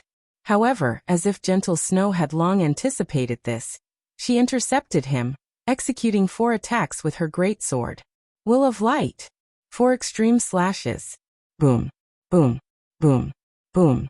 Sandstorm quickly responded to Gentle Snow's intervention, rapidly brandishing his short sword to defend against the 4 slashes. Every attack he blocked sent him stumbling 1 step back. Are you done using your skill yet? Although Sandstorm was forced to retreat by 4 steps, he still maintained a calm expression.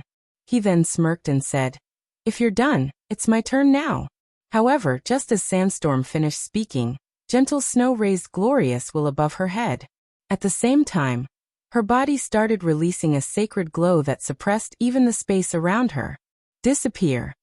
Gentle Snow shouted as she swung Glorious Will down at Sandstorm. A boundless light devoured Sandstorm. Myth of Light. With just 1 attack, Gentle Snow obliterated everything before her within 100 yards. Even space itself shattered.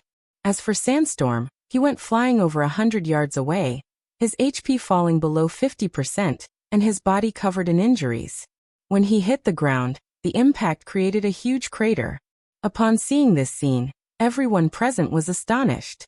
Violet Swords and Mythologies members in particular could not help gaping in shock. Just how many cards does Zero Wing have hidden? Crimson Star wondered aloud as she stared at Gentle Snow. First it was Feng. Now it was Gentle Snow. Gentle Snow was clearly only at the Void Realm standard. In terms of basic attributes, she had to be quite inferior to Sandstorm. Moreover, Sandstorm had also fully unlocked his mana body already. The only advantage she had was her level of 118. No matter how Crimson Star looked at it, Gentle Snow shouldn't be a match for Sandstorm. In the end, however, Gentle Snow had used only a few moves to topple Sandstorm. The power of her final attack, in particular, practically rivaled that of the attack Feng used to deal with the 2 region chiefs. Feather, what should we do? Sandstorm is already heavily injured. There's still Sinful Flame on Azure's side. With just the 4 of us, I'm afraid we'll have difficulty accomplishing anything. The Tier 3 Elementalist standing beside White Feather asked when he saw Sandstorm struggling even to stand up right now. With the situation as it was, they wouldn't gain anything from continuing this fight. Out of the 5 team leaders taking part in this operation, Sandstorm was the strongest while White Feather came second. Now that Sandstorm was heavily injured and occupied in battle, it was up to White Feather to take charge. We retreat. Zero Wing's strength exceeds our expectations. We need to report this matter to the Vice Commander as soon as possible. Read latest chapters at Wuxia World. EU, but what about the fire barrier? The Tier 3 Elementalist asked as he looked at the barrier of flames surrounding them. If I use my trump card, I should be able to shatter it. Once it's gone, have everyone retreat at full speed. White Feather instructed. All right. I'll have them scatter and run. The Tier 3 Elementalist said, nodding. Following which, White Feather shattered Zhao Yueru's barrier of flames with a single move. She and Mythology's other members then scattered and fled. As for Zero Wing's members, they persistently hunted down Mythology's members. In the end, they killed not only 20 plus of Mythology's peak experts but also Sandstorm and 2 other team leaders, inflicting severe losses on Mythology's Silver Light Legion. Word of this battle also quickly spread throughout Violet Light City, shaking all those who heard it.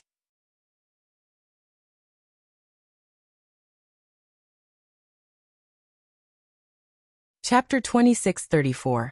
Fame spreads across the Western continent. The Silver Light Legion was Mythology's strongest trump card legion. It might not have many members, but every member had astonishing combat power. Moreover, the peak experts of the Legion all possessed the assistance of a battle array. All this time, the Silver Light Legion had been in existence the various superpowers dreaded.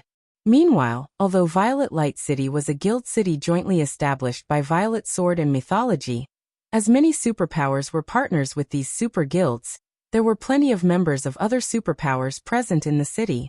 Word of Sandstorm's team suffering a tragic defeat triggered heated debates among the various superpowers members resting within Violet Light City. Some could not help doubting the validity of this information. In their opinion, Mythology's Silver Light Legion was basically an invincible existence. At this stage of the game, No matter how strong a team of players became, it would, at best, be the Silver Light Legion's equal. The utter rout brooded about was definitely impossible for the Silver Light Legion. How could a pseudo-superpower like Zero Wing have a team capable of defeating the Silver Light Legion? While the various superpowers operating in Violet Light City were looking into this matter, White Feather and the other survivors of Sandstorm's team were currently standing inside a meeting room in Mythology's residence and reporting about it to the white-haired youth before them. White Feather and the others gazed at this white-haired youth with reverence in their eyes. This was because this white-haired youth was none other than the Silver Light Legion's vice commander, Prosciutto, nicknamed the Silver Ghost. You're saying Zero Wing has over 100 members with fully unlocked mana bodies? The Silver Ghost asked calmly as he looked at White Feather. MHM. In addition, according to our investigations, before Azure's Solitary Frost and Yin Xiaoqian underwent Zero Wing's special training, both of them were still quite some distance away from fully unlocking their mana bodies. Now, however, both of them have already done so, and they now rival Crimson Star and Wild Fighter in combat power, White Feather replied seriously while nodding. It seems Zero Wing has quite a lot of secrets, Prosciutto commented as he entered deep thought. Vice Commander, they activated the teleportation gate not long ago. Why don't I organize another team and wait for them to come out? Previously, we lost mainly because we were outnumbered. If we have more people in the team, Zero Wing won't have much of an advantage over us, White Feather suggested. Now that news of the Silver Light Legion's defeat had spread, they would definitely become a laughingstock among the superpowers if they could not take care of Zero Wing in short order. That won't be necessary, Prosciutto said. Chuckling, he continued. Since Zero Wing wants to become famous, we'll fulfill their wish. Notify the ones below and have them publicize this information. I believe plenty of superpowers and major corporations will be interested in Zero Wing's secret for unlocking the mana body. Vice Commander, although the other superpowers will definitely be interested in this secret, if we don't make a move ourselves, I'm afraid no superpower will be willing to take action against Zero Wing. In the end, everyone will simply sit back and watch Zero Wing develop, White Feather said worriedly. Relax. Soon, we'll be done with the task the demon god assigned us. At that time, the kingdoms and empires on the continent will no longer serve as a protective shield for the various powers. Meanwhile, with how much resources Zero Wing is occupying, it will become the common target of the superpowers. We won't need to make a move at all, Prosciutto said, smiling. That quest is almost complete. White Feather's eyes glowed with excitement when she heard Prosciutto's words. There were 2 crucial quests available in the demon god's shrine, and the completion of either of them could kick up a storm throughout the Western continent. Mythology had chosen to challenge one of those quests. Originally, though, she thought that they would need a lot more time to complete it. If they really completed that quest, then even if Zero Wing cleared the ancient Secret Lands hero trial, it would be meaningless. The only outcome awaiting Zero Wing would be destruction. All right, go make the necessary preparations to publicize Zero Wing's information. Also, send someone to the Eastern Continent to notify Vice Guild leader Cold Shadow about the quest's progress. She should know how to deal with Zero Wing, Prosciutto commanded. Understood. White Feather replied before leaving the meeting room. News of Zero Wing having over 100 experts with fully unlocked mana bodies spread across the entire Western continent, instantly garnering great fame for Zero Wing. At the same time, though, the Western continent's powers also grew jealous of Zero Wing and started coveting its secrets. The guild immediately became the focal point of the Western continent, as the various powers began investigating it. As Zero Wing's fame was spreading across the Western continent, Crimson Star was leading Feng and the others into the hero trial. After everyone walked through the teleportation gate and arrived inside the trial grounds, they immediately fell silent. An indescribably solemn expression also appeared on their faces. The reason for this was the intense gravity in the trial grounds. The moment they entered, it felt as if several hundred kilograms had been added to their bodies. Now, let alone fighting, even walking normally was a challenge. In addition, the tunnel they were currently standing in was incomparably dark, which hampered their vision greatly. In fact, aside from their sense of sight, the rest of their 5 senses were also significantly blunted. Now they felt as if the standard of their 5 senses wasn't even on par with the 5 senses of Tier 1 players. The worst part of it all was the tens of thousands of humanoid monsters ahead of them. Aside from being fully geared in armor, these humanoid monsters also held longswords and carried longbows on their backs. Looking at this scene, everyone could not help feeling that they had just entered an ancient battlefield. Trial Warrior. Dark Creature Great Lord. Level 120 HP 100. 000 000/100 000 000. Trial Elite. Dark Creature Grand Lord. Level 121 HP 430. 000 000/430 000 000. However, before everyone could digest the information before them, the sound of system notifications entered their ears. System. You have discovered the hero trial space. System. Hero trial activated. You have 5 natural days to complete the trial. You will be awarded based on the trial's completion rate. 5 days. How can we possibly get through so many monsters in just 5 days? Floating Light suspected that the system was toying with them when he stared at the endless trial warriors and trial elites before him. The monsters in this trial space were ordinary monsters, which normally wouldn't pose much of a threat to the experts on their team. However, that was in the outside world. Inside the trial space, their physical bodies and 5 senses were heavily suppressed. Even a domain realm expert like himself could barely exhibit 30% of his normal combat power under such a suppression. At this moment, he would have great trouble fighting the trial warriors in a one-on-one situation, let alone the trial elites. Meanwhile, there was only one path in this trial space, so there was no way they could avoid the trial warriors and trial elites entirely. The only way to get to the trial boss was to kill these monsters and gradually carve out a path. Meanwhile, when Crimson Star and Wildfighter, who had started growing optimistic of success after witnessing Zero Wing's strength, saw this scene, they were likewise stunned. Not only are the monsters here numerous, but they are also positioned very close together.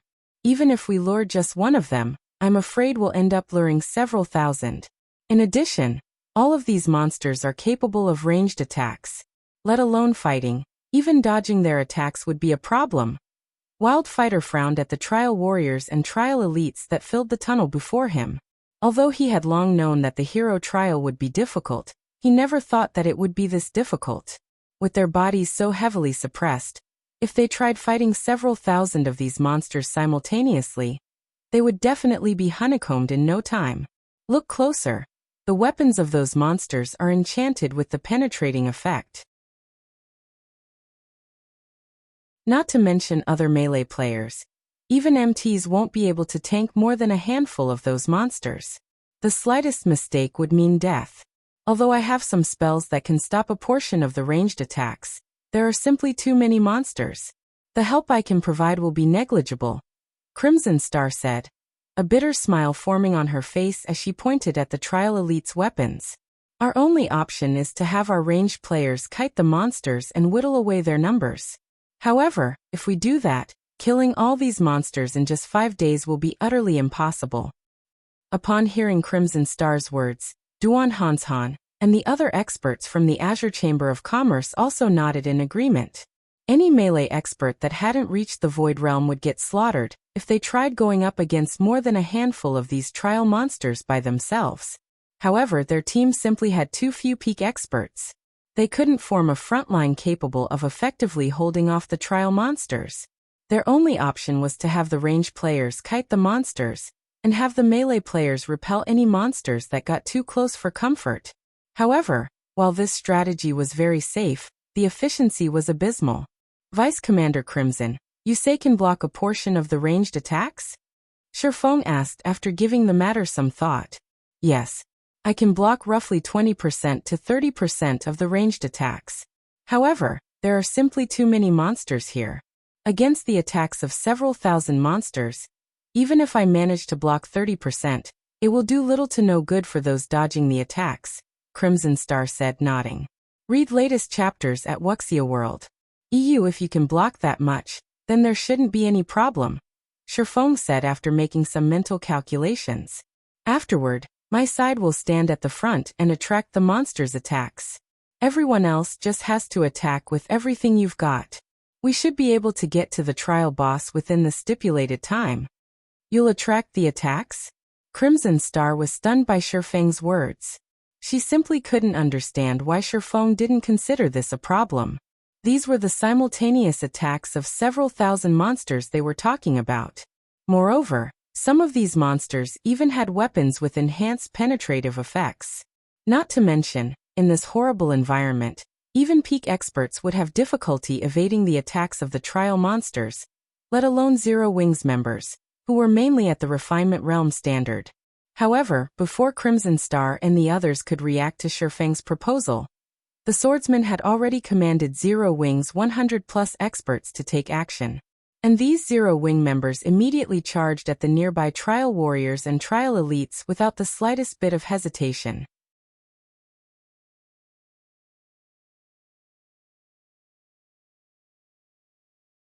Chapter 2635. A Stroll Through the Backyard?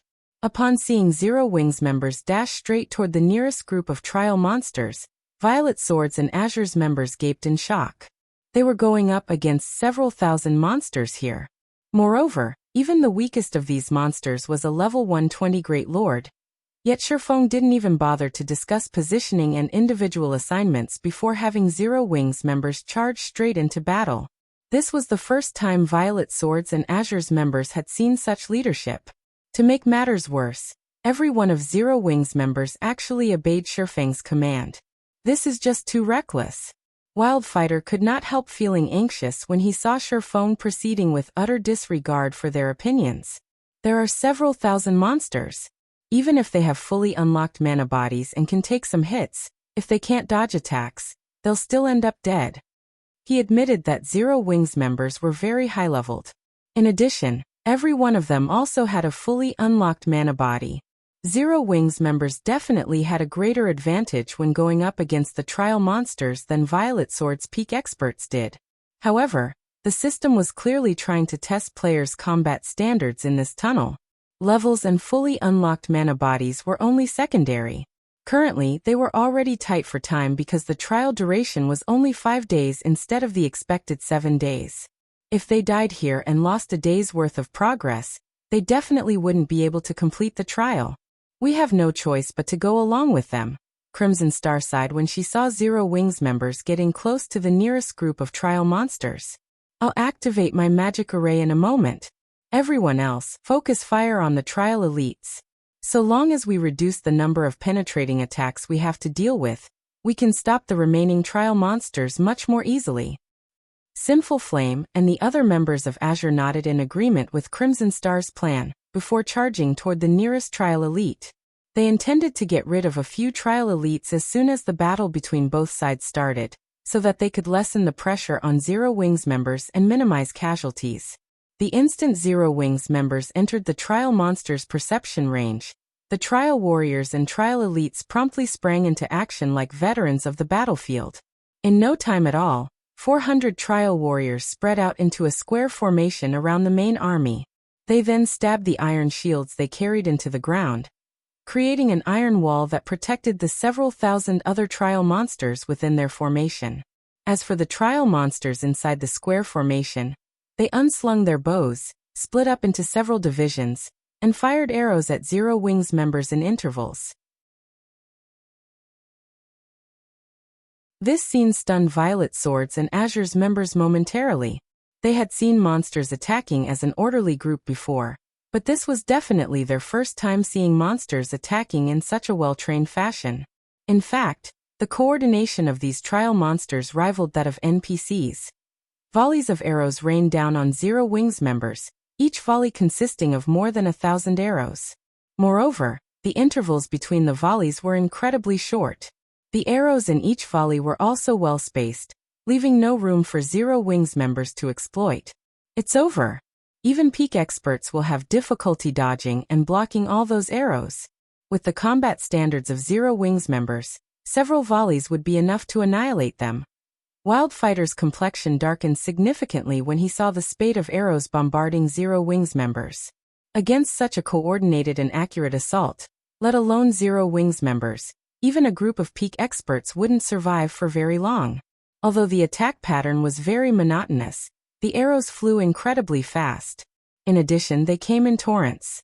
There was a limit to the number of actions and reactions a person could make within a certain period. Over this limit, even domain realm experts would be rendered powerless and could only watch as they got killed. Although these arrows didn't carry a lot of power, they still weren't attacks players like themselves could afford to receive casually.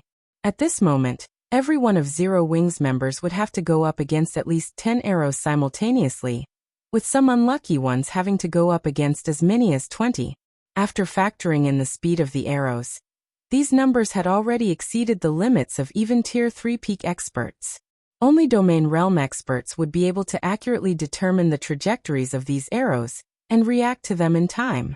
Just when the first volley of arrows was about to land on Zero Wings members, a voice appeared in the team chat.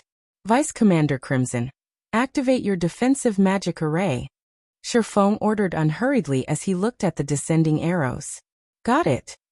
Upon hearing Feng's command, Crimson Star snapped out of her daze and waved her staff, completing the activation of the magic array she had prepared beforehand.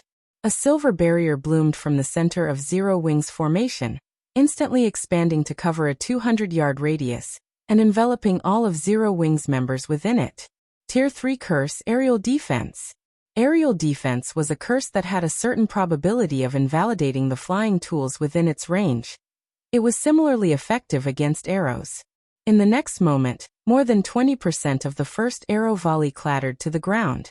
Now, only about 900 arrows continued flying toward Zero Wings members. Even so, Violet Swords and Azure's members still wore grim expressions on their faces.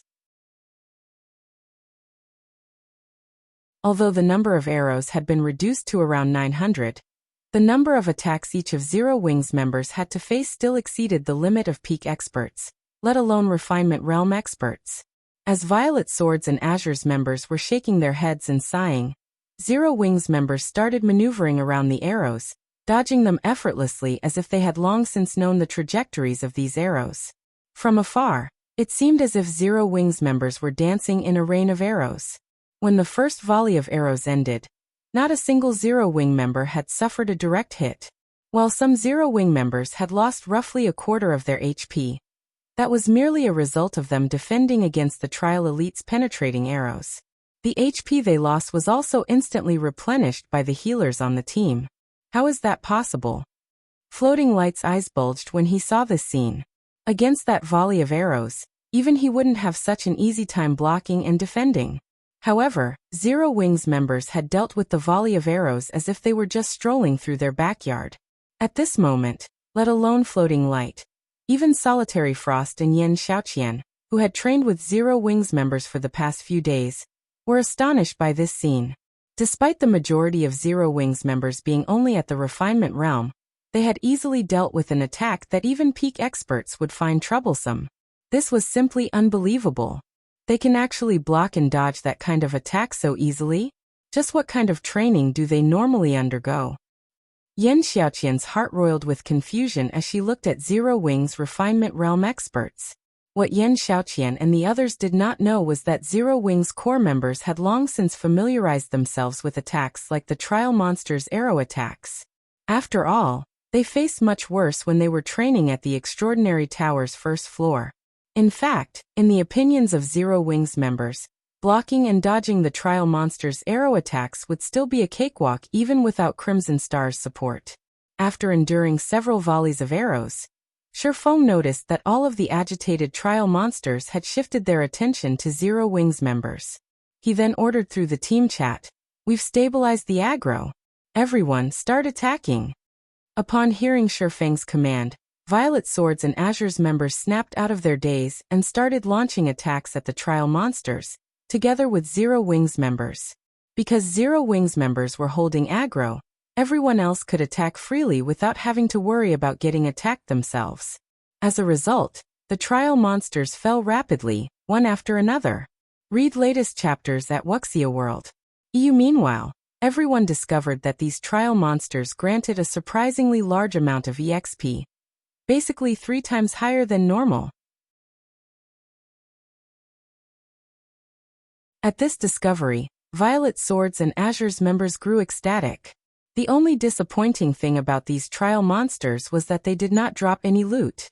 After the team grinded the trial monsters for more than half a day, something strange occurred. One of the trial elites killed suddenly burst into flames and transformed into a dilapidated, crystal steel that hovered quietly in the air.